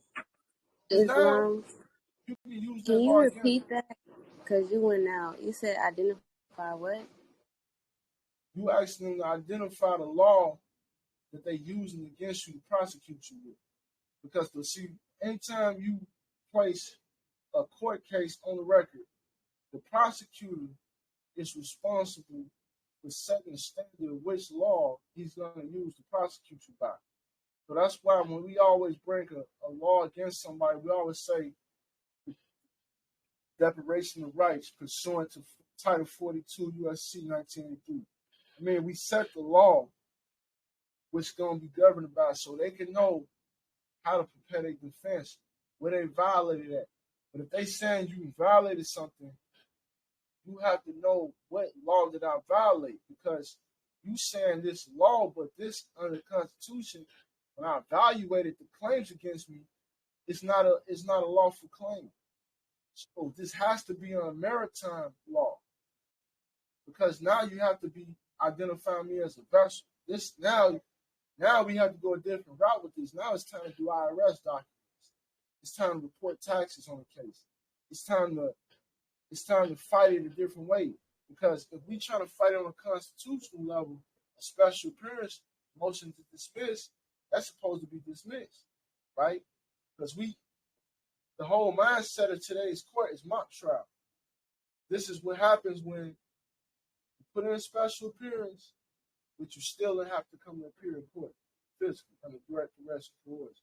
So if you get there, obviously they didn't dismiss the claim. So that would have been a constitutional thing to do.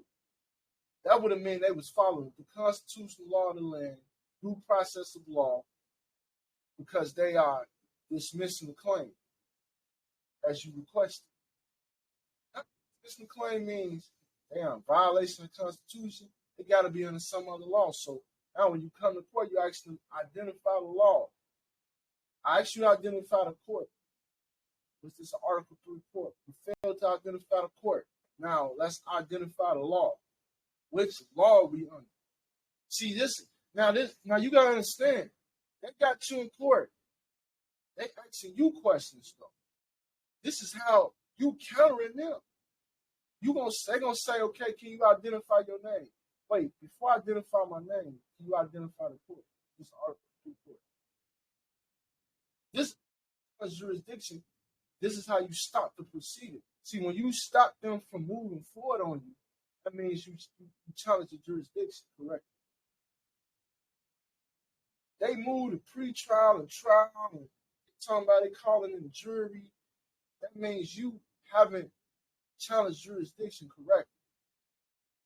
See, challenging jurisdiction is knowing how to rebuttal, defend, and protect your rights. But it's not about getting in there and just quoting the law. Like you can take the outside law book and quote it, right? That's not what challenging jurisdiction is.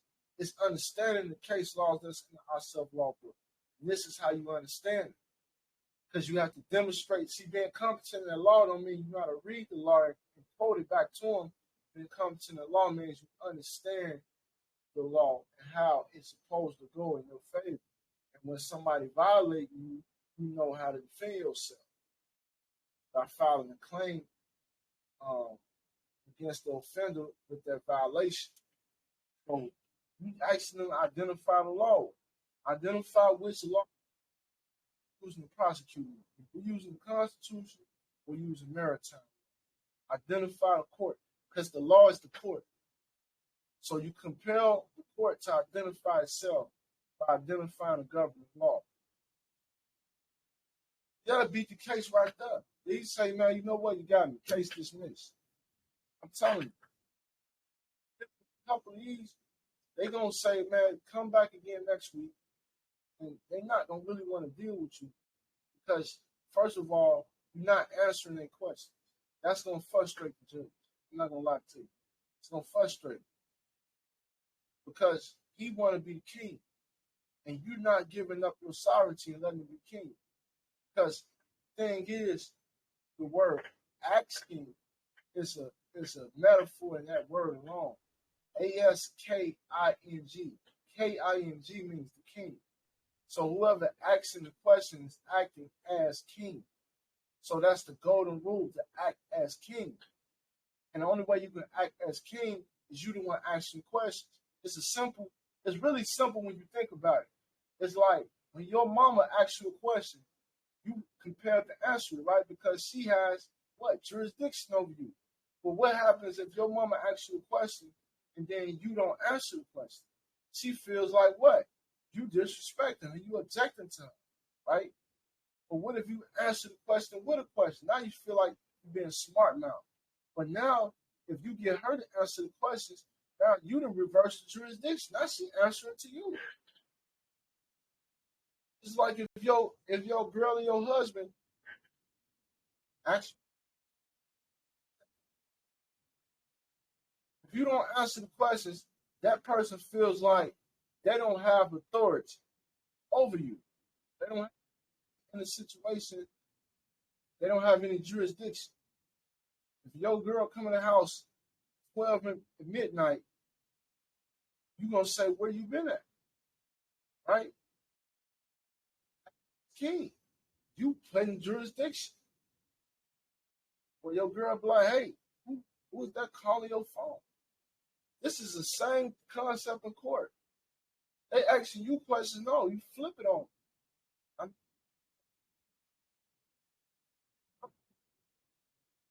You know, I'm showing you how when this is actually good for you to know how to do. This is the only time when it's good for you to know how to flip something back on them. Because remember, they trying to put jurisdiction over you. You don't come to court, they don't just say, we got jurisdiction. They ask you questions. When you get pulled over, they ask you questions. But by you not knowing how to answer those questions, you allow them to put jurisdiction over you. Jurisdiction means law and dictionary mixed together. Diction is short for dictionary. Jurisdictionary. So what you say can be used against you. By you not knowing how to answer questions, you don't know how to contract. Contract is offering acceptance. By you answering a question, you also accepting the offer. You supposed to put a counter offer. So if somebody says, look, come in,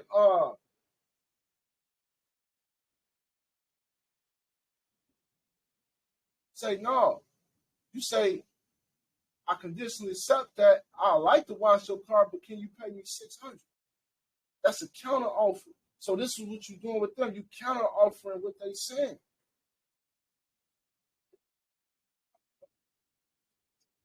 And you would read any case, Mo. 13. Anybody got any questions about that? I yield the floor for any questions. We getting close to the end. We ain't gonna be able to finish all 18 today.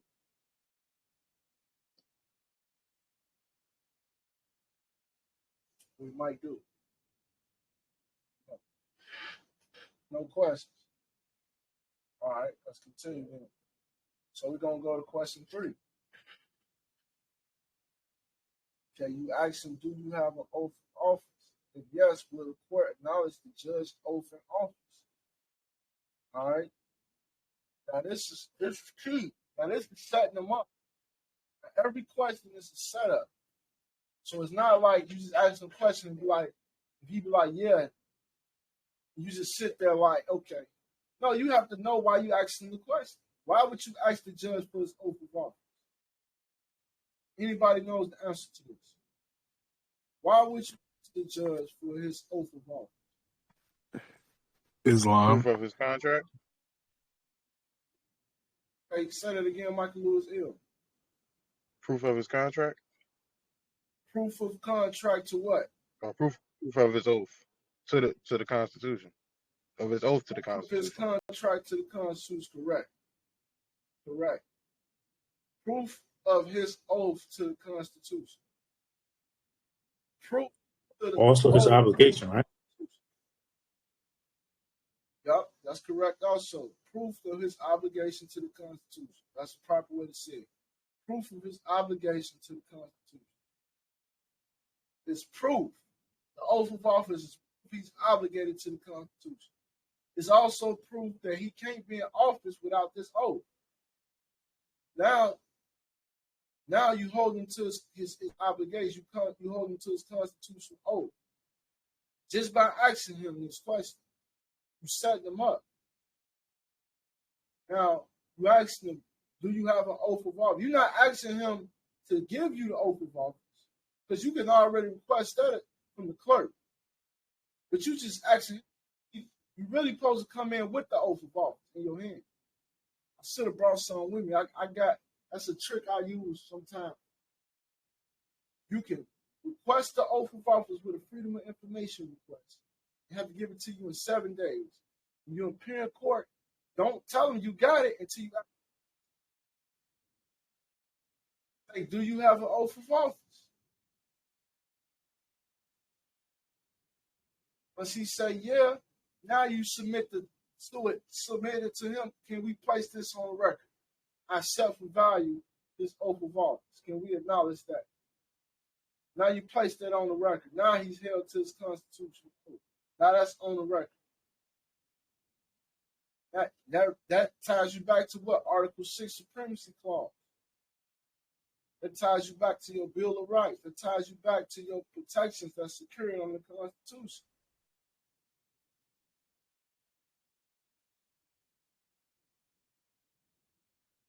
Now that sets him up for, you got to have a delegation of authority. Then you ask him after that, okay, number 4, do we have a delegation of authority? That's what the Constitution, Article 3 says, right? So we just set him up. He says he obligated to the Constitution. So Article 3 says you have to have a delegation of authority. You have to be delegated with this authority from U.S. Congress. Do you have that order? Do you have the congressional order that says you have the power to be a judge? But this is a lawful court of law. Can't get past that because none of them have that. It's dismissed. You got to dismiss the case.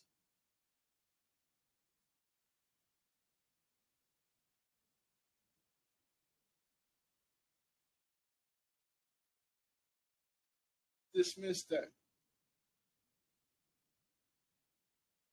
They don't have a delegation of authority. They violated the Constitution. So you can tell them, look, do you understand that you violated the Constitution? Stand the Constitution. Because you took an oath for something. Do you understand? See, you got to understand. These are questions they don't want to answer. So, yeah, it's an answer to these questions, and it sounds simple when we're talking about it right now.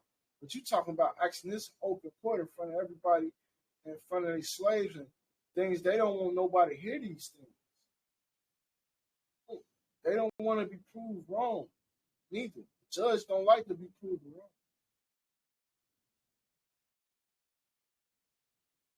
Right?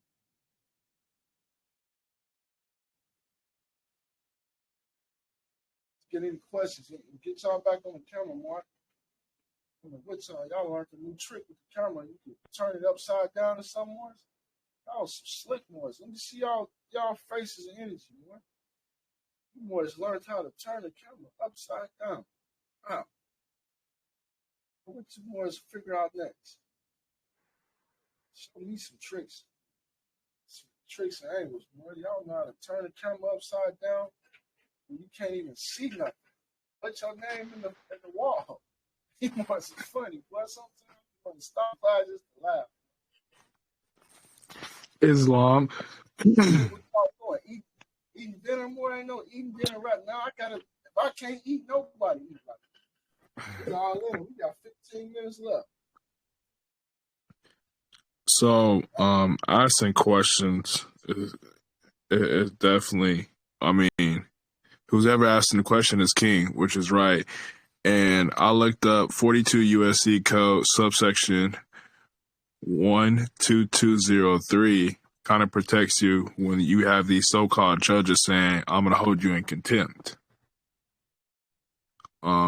So in Article 3, Section 1 of our Constitution, I mean, once you set them up with those two questions, do you have the delegation of authority? That pretty much ties into Article 3, Section 2 of our Constitution, which also in the first section, it states that they have to be under good behavior as well.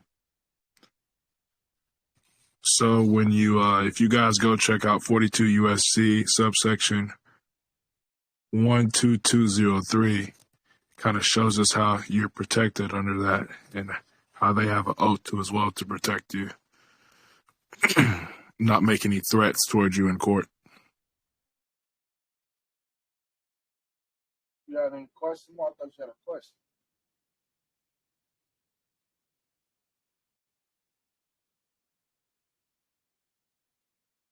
Anybody got any questions? Well, gotta really understand it because you can't just go in there spitting out laws and think they're just gonna lay down. It's not how it works. You gotta know how to use this in general conversation. Talk with intelligent tone. The prophet said, talk with intelligent tone means that you know what you're talking about. So what you're trying to do is get the judge to confess certain things on record. Once he can say these things out his mouth, you can hold him to what he say, because everything he say can and will be used against him as well. So I'm showing you how to reverse that same concept back on them, because this is about in court what you're gonna say back and forth conversation. You have to learn how to talk to these people without arguing with them, without making statements where according to this law you can't do this and this. No. Ask them, are they aware of these laws? Are you aware of Title 28, USC 454? You aware that that's the law? Did you aware that you being a lawyer, being a judge at the same time as a conflict of interest? And it's a high misdemeanor. Now, what you do after that is on you. Now, if you want to use these laws and paperwork, prosecute them by that, that's what you're going to have to do is follow up. But this is how you learn how to conversate with them. So I done had over 20, 30 cases I had to challenge jurisdiction, and it's been getting real easy. My last encounter, it was just, it was so fun and games. I would actually put me in a good mood last time I went to court. You ever went to court and left in a good mood? Like most of the time, people go to court and put you in a bad mood for the day, like really kind of disrupt you. But once you start to understand how to ask a question with a question, you don't need to even quote laws no more. You just need to understand concepts. Once you start to understand these concepts, they're going to start to dismiss and recuse themselves off the bench. man, this is heavy stuff. I'm talking about these questions I done conquered together, prepared together. These came from experience. These are not just questions you can get on the internet or somebody just teaching on the internet. No, this is from experience. I'm a mentor. I talk from what I can show you questions. I can show you videos. I can show you cases I won, dismissals, people that got released out of jail. This comes from experience. I done asked these type of cases by being inside in jail. I've been in jail asking these questions and got out. I've been in, you see what I'm saying? Under all types of pressure. A lot of people will tell you concepts, but they never been under pressure. So once under pressure, you're going to see some of those things don't actually work how they say they're going to work. So that's why I'm giving you how it's supposed to go, how it really goes. You can have a clear understanding, like, okay, not only am I understanding how to talk to these people, but I'm understanding the concepts they violate. Because people say, okay, they violate your rights, but how they violate your rights? So these questions is giving you insight on exactly how they violate your rights. Because they not court of record. They're not Article 3 court. They're a lawyer on the bench. They're not using constitutional law. They're using maritime law. The judge is not honoring his oath of office. These are all ways they are violating your rights. There's a lot of people be like, oh man, you just violate my rights. But how are they violating your rights? Point out exactly how you violate my rights. And set them up, because the thing is, just by telling the judge you violate my rights, it's not good. But once he see you not answering his questions, and you not here to answer questions, you only here to ask the questions, you acting as authority. You doing, that's called reverse role play. This reverse. As a matter of fact, I'm gonna rename this. I'm gonna call this reverse role play. I'm not just gonna call it role play. I'm calling it reverse role play. It's reversal roles. You have to go to court, not trying to be the lawyer, not trying to be a prosecutor. But you have to be the king. You have to reverse the roles. You gotta understand, you are the court. That's the courthouse that you need. The court is actually the prosecutor and the plaintiff. That's the court. So you are an artificial tribunal. You are the only national in there with a nationality. So you are the only sovereign supreme in the room.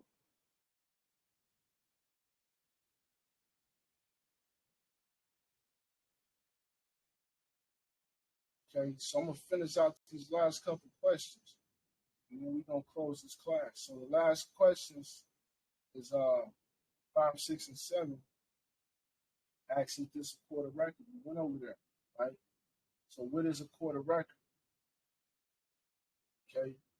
Number 6 says, ask, do you know court of record is a common law court? So let's look up court of record. Let's look up what that actually means to be a court of record. Black's Law Dictionary.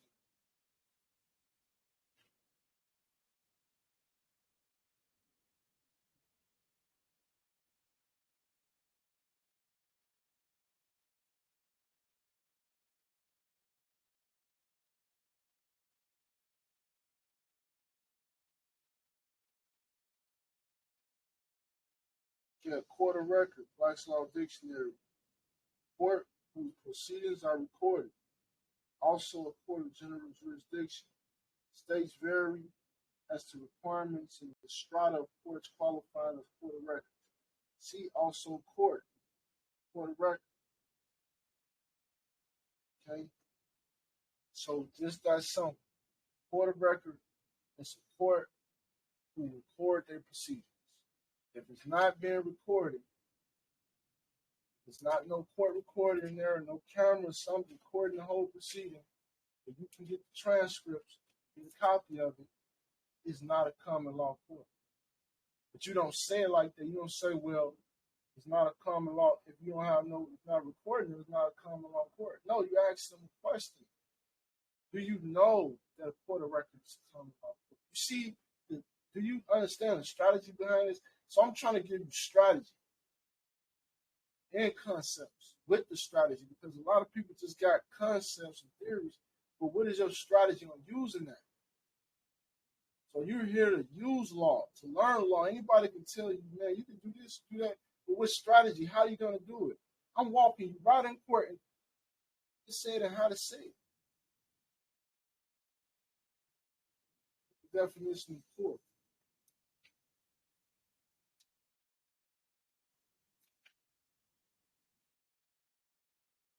O-U-R-T.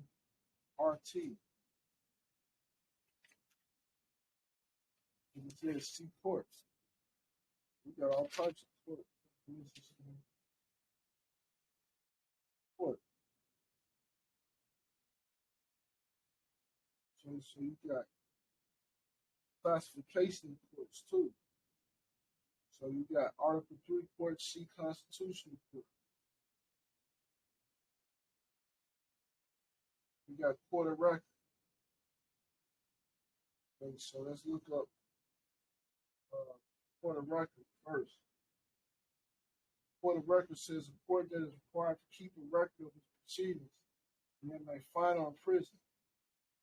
Such record imports verity and cannot be collaterally impeached. Right? So court of record is a court where they record their proceedings and they can't impeach it. They can't destroy the records. If they destroy the records, then they've never court of record. Court of record means they keep it on record. Record something means it's on record. Okay, people are court of admiralty. Court of admiralty, a court having jurisdiction, admiralty in maritime matters, such jurisdiction being possessed by federal district courts. So a court of admiralty is a court of maritime and admiralty, so that's a court of the water, right? Saying that we looked up maritime. Maritime means commercial laws in the water. So that's why I asked them to identify the court. Is the court of maritime? Was this constitutional? Which law are you using? Because if you using maritime law, this court is a maritime court. But you got it on your website. This court of constitution, court of law. How can this be a court of law if this is a court of maritime?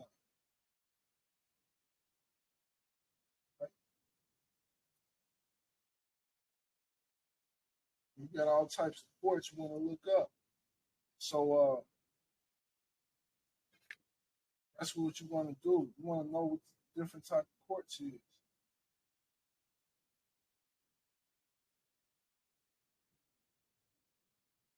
It'd be a good homework type. Out of your Black's Law Dictionary. Good. That's good. Write down all the different type of courts.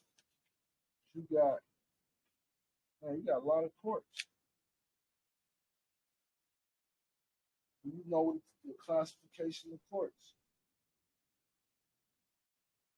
Court of record says see court.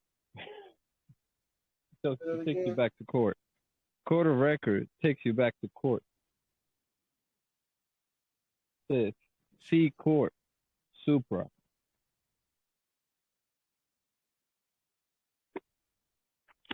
Says, you should be reading the definition. Says it's see court. Yeah. So your definition doesn't elaborate, but yeah, you have to look at the definition. That means you got to go to the definition of court, and then under the court is going to be a subtitle that says court of record, and then you will find court of record under the definition of court. But yeah, that's what I'm saying. Like, so in the fourth edition that I have, it has all the courts. It has court of pleading, court of policies and assurances. But when you get to court of record, it says see court. Right. Because the thing is, that's the only way to have a real court is to have a court of record. Because a court of record is not a special court; it's a regular court. Court of Right. record, court of record just means the proceedings is being recorded. So that makes it a real court. If you don't have if it's not recorded, this is not a real court. It can't be. It's not a court of record at all. The proceedings not even, so you can ask them in this court. Hey, is these proceedings what we saying right now? Is any of this being recorded? So if this is not a common law court, it means that this is an artificial court. It's a statutory. This is not a court of record. Then you can look up laws out of my book, I Self Law. And then now you can look up, okay, court of record. It's in the book. Right? It's Then you look up the law, what a court of record, how it has to look.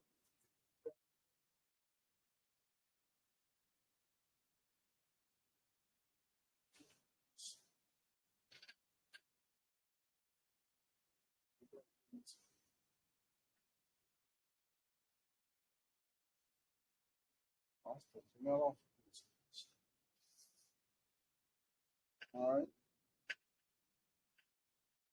But yeah, that's gonna be good for homework assignment. It's classifications report. So you got appellate courts, Article 3 court, civil criminal courts, that's 3. Court above, court below, court and bank, court of competent jurisdiction, court of general jurisdiction, court of limited jurisdiction, court of original jurisdiction, court of record, facto court, equity courts and law courts, full court, spiritual courts, superior courts, trial courts. Want y'all to write the definitions of each classification of these courts. So you got 1, 2, 3, 4, 5, 6, 7, 8, 9, 10, 11, 12, 13, 14, 15, 16. So you got 16 classifications courts. So that's your homework. What are the 16 classifications of courts? According to the Black's Law Dictionary. I want a brief on each one. What are the 16 classifications? Because that way you would know these questions and how effective you actually identify what kind of court. Because you know what kind of courts it is. You don't know different courts, how you going to react to questions. But you don't truly know the answer to yourself. These questions are all rhetorical. These are all rhetorical questions. So next class, have the homework done, the general classification, 16 general classifications. We're going to go through the rest of the role play. Week 5, we're going to go into the rest of role play, dealing with court actions. Still got 11 more to go through. Deals with prosecuting what to actually prosecute. The first, want to ask the court certain things. First 7 questions. Want to ask the court to identify themselves.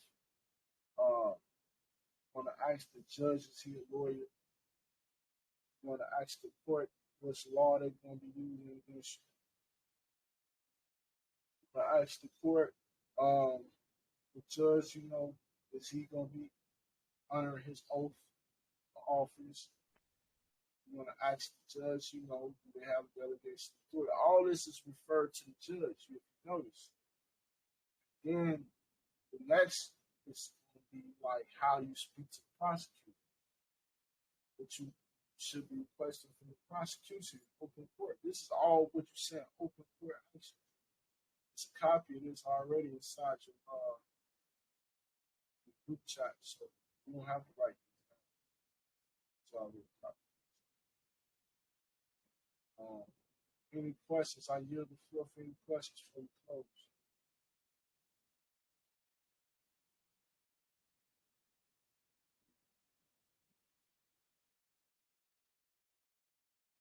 That other document that you had sent me, I'm trying to figure what we're gonna go over it another time.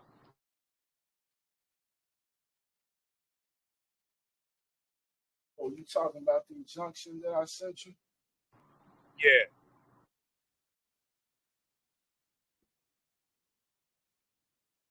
Got what questions? Do you want to read through it, or you just have questions on it?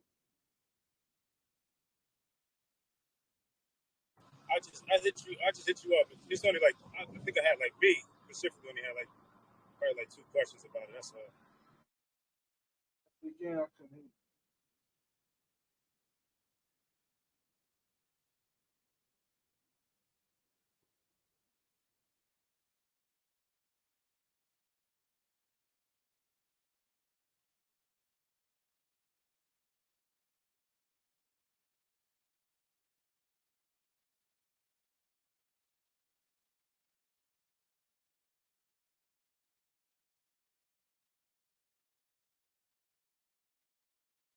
Again, I didn't hear you.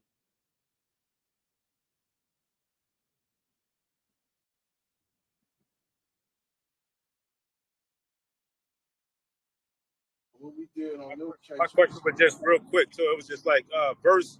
Don't put my appellation because it's not for status. Verse. It'll be verse in my straw name against the state.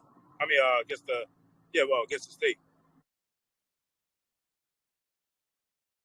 talking about how it's styled, your free national name or your straw name, which one should be used. Yeah, as the plaintiff.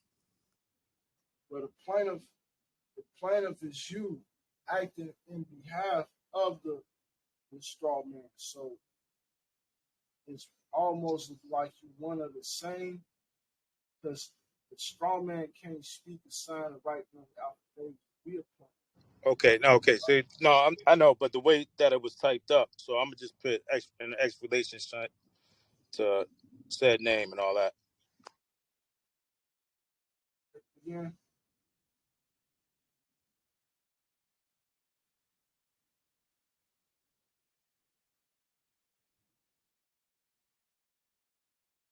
I hear you. Most said it again. What's your question?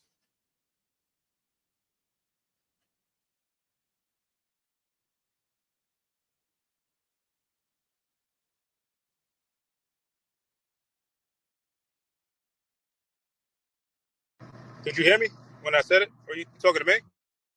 Yeah, I didn't hear you. Oh no, I said so. I'm gonna just put my name, blah blah blah, X relationship to to the said name. I just gotta reword it. That's all. Like the way that because the way you sent it, I was like, all right, maybe I gotta reword this thing in certain spots. I say, no, you don't. You can elaborate on it. Michael Gilles ill, which you put Michael Gilles ill X real, then you put the straw man. We talking about how it's styled. Yeah, how I'm gonna fit it as the plaintiff. Yeah, because I'm the said So, owner. so I'm what the one you'll that got do the is lien holder you'll over do it that like said name. this, Mike. You'll do it like this. You put it on couch. You put Michael Gilles ill X real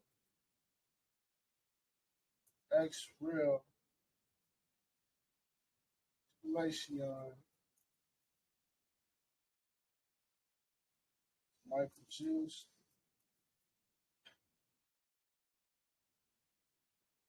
Then you can put your titles behind it if you want to. You can say Michael Gilles ill grantee. You can put Michael Gilles grantor.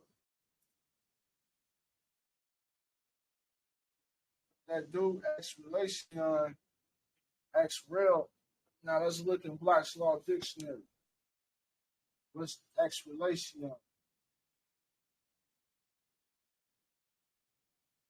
How you put them?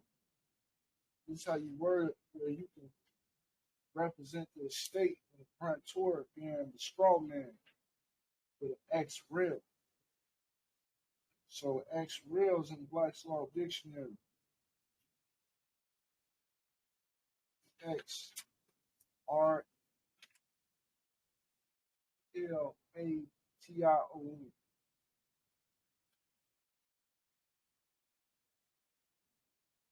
Okay, X relation, upon relation or information. Legal proceedings which are instituted by Attorney General or other proper person in the name or behalf of the state, but on the information at the instigation of the individual who has a private interest in the matter, are said to be taken on the relation, ex relation of such person, who is called the relator. Such a cause is usually entitled thus State ex rel Doe versus Roe. In the Book of Reports, when the case is said to be reported ex relation, it is meant that the reporter derives his account of it not from personal knowledge, but from relational narrative of some person who was in at the argument. So it's saying that ex relation is the relationship of attorney or anybody of a proper person. It's the relationship that they come into court. So like a lawyer coming to court ex relation on the behalf of the U.S. citizen. So the Attorney General is the only one that can ex real. And a person, appropriate persona, can ex real. Proper person. The proper person can ex real the statutory person. So that just means like proper person can represent the state or the entity. So the legal entity can be represented by the proper person, authorized representative. So it even says in here that the person that you represent is related to it. So that's a grantor. So that would make you the grantee off top. So that's the only thing you have to do is word it like that if you did choose to word it like that. But it's already understood because this notice of removal case. So it's already in your strong name anyway. So you coming in the free hospital name, it's already, they're already making it like it's one person. Like, you know what I mean? No separation. All right, Islam. So, any more questions on the floor? This is week 4. Morris, Wednesday secret class. We went through some key things to study. Secret Treaty of Verona, reverse role plan,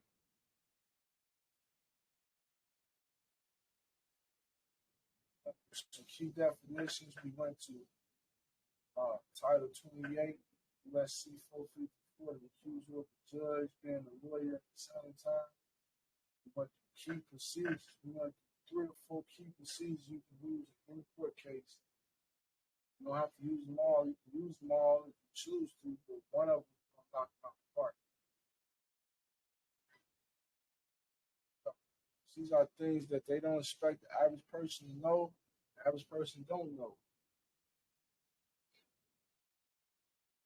A lot of different ways to skin a cat. You're going to hear about it all the time. These are We things not that average, Islam. I use these things. I know it.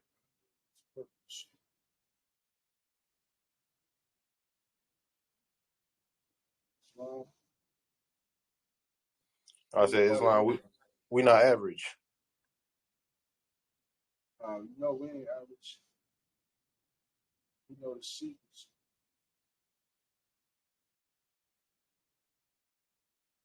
Definitely not average. We got the secret. We got the secret codes. We got the secret lessons. We're gonna be using it. That's why. This is why really the United States going through the problems they're going through right now is because Moors like us is waking up and challenging jurisdiction. We proclaiming nationality. And that's causing problems because the United States was built on deception. By them making it illegal for us to read, by them deceiving us, uh, they was able to rule us for so long. You review the Willie Lynch letter. Willie Lynch letter said they want to confuse us by language. But that's why it's important to understand your legalese, because that's a separate language. It sounds like English, but it's the language that they hear from us in order to rule us. It's not that we don't know the words in the Webster's dictionary. We don't know the words in this Black's Law dictionary. That's why I always reference this dictionary. Keep on with me at all times, because this is a language that you have to learn how to speak. You have to learn how to talk with intelligent tone. That means know what you're talking about, not just being argumentative and trying to stand on because you know you're right. It's about what you can prove in the court of law. It's not about being right or wrong. It's all about proof, burden of proof. You know how to request proof of certain things, hold people to proof, and you can hold people to their word. You can hold them to their oaths. You can hold them to their obligations. A lot of people want to get out of their obligations and just put it on somebody else. But if you obligated to proclaim your nationality, they obligated to proclaim your nationality too. They obligated to honor their constitution like you obligated to honor your constitution by laws. They obligated to follow the law of the nations as well. The Vienna Convention came together. You had all of the nations and countries all agree that the treaty, international laws, is supreme law of the land. That nobody, no nation, no state can violate that. So, just like we read in the case study today, most people think it's just a movie, homicide movie. As you see, it's a real case that involves nationality. It's one of the biggest cases next to the Dred Scott case that involved nationality. So go review those two cases for your case study in your education and nationality. Dred Scott case led to the Civil War. That's the biggest case ever in U.S. history. It's all about you. So, you just don't want to review any case study. You want to review these key, called monumental case studies. These cases changed the course of American law. It changed the course of your life, your politics, and your life. So you gotta understand, you're not competent on these concepts, these first 7 concepts. You have to go over these, review these, read these for yourself. You're not going to be able to defend the paperwork. The paperwork don't defend you. You can defend the paperwork. A lot of people do too much talking. Like, you're really supposed to just ask them questions, let them do all the talking. You sit back and stay silent. You holding, you putting them to points with these questions. They can't get out of it. I done seen judges walk off the bench. I done seen them do some remarkable things that I didn't even know they'd do. And, it's just about really understanding these concepts, really breaking them down. I came across these questions was based off information. The other questions we received used to have study groups and things like that years ago. This is something I always use for about years, since like 2017. I've been using these. We used to have a study group of Moors before I was in the temple, before I was in Sheik. I was leading up study groups. And this is one of the key things we learned how to teach people that was coming to us to learn law. We used to teach for free, things like that back then. Um, thing is, you have to understand concepts. A lot of people think, run into this paperwork and then you calling somebody else and asking them to do next because you haven't embodied truly what challenging jurisdiction, what it looks like. So I hope this really helps you guys in the journey. Just completed 2 long months, 4 classes, 2 hours, 3 hours apiece classes. I hope you are learning. We only got 2 more weeks left. Okay, we're gonna finish out role playing next week, and then we're gonna go into retreat and tests and things.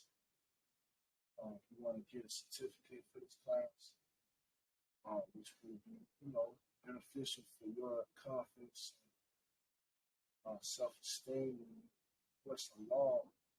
Have some foundation to stand off of, which you actually attend in a real class. This supreme law class that you're in, I done been into law school. They don't even teach you this much. But you only gonna get out of this class what you put in. You're not gonna do the homework. You're not gonna do the documents I'm giving you. And this, you might as well just say you shouldn't even attend the class. You pretty much wasted your time. You're not gonna waste mine because I'm getting rewarded for this. I'm going over key concepts, myself values, but you want to get reward for this, you have to put it like I do. Nobody's gonna get to work without putting in some work. You're not gonna get the knowledge without work. It just don't work like that.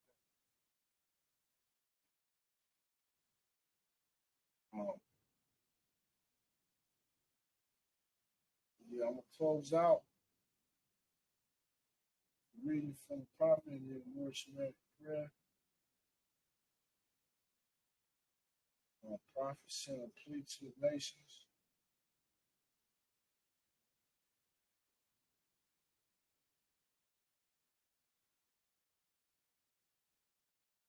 Next class will be in 2 weeks, 14 days, 13 days from today. Not be next Wednesday. Our weekly we'll be this in the last 3rd week of last week of March. Yeah. So the new year start last class week. So we're gonna read this speech by the prophet plea to the nation. Friday, March 1st, 1929. So the prophet wrote this around this time of the year, 1929. We'll read this. Our divine and national movement stands for the specific grand principles of love, truth, peace, freedom, and justice. Non-profit applies to all loyal and faithful Moors, members, and American citizens to help me among great uplifting acts of uplifting fallen humanity among the Asiatic race and nation. While I've suffered much and severely in the past for misunderstanding what the movement is dedicated to.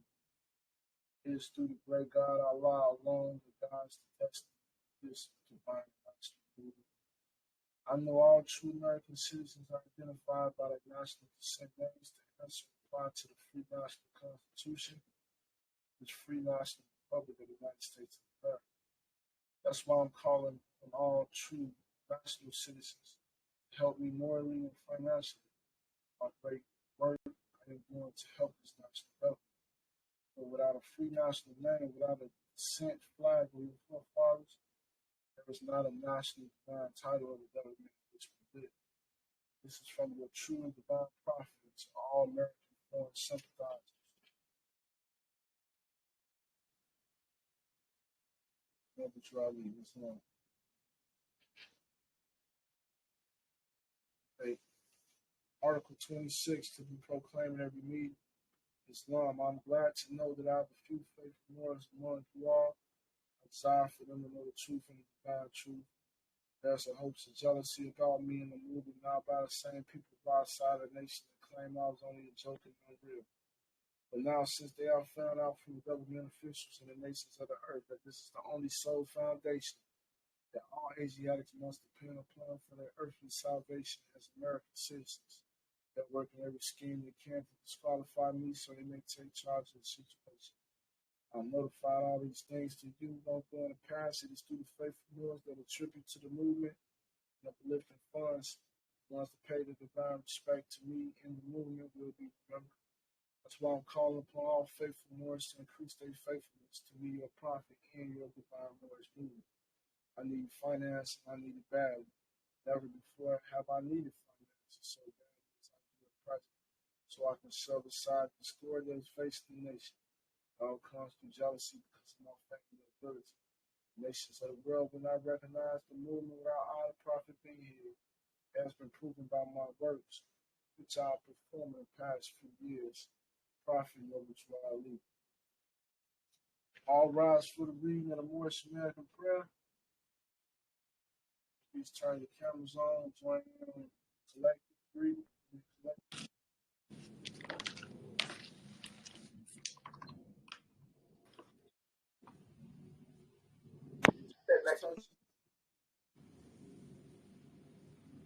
Kings, kings of the land Greek, queens of the land Greek. Repeat after me, Moorish American prayer.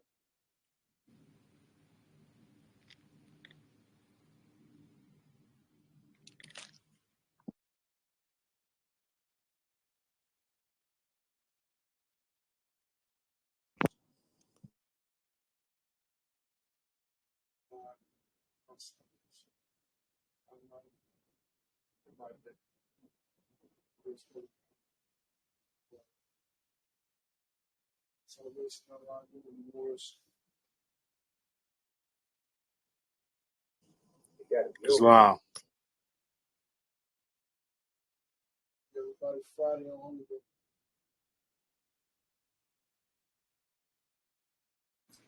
Peace and love, Morris.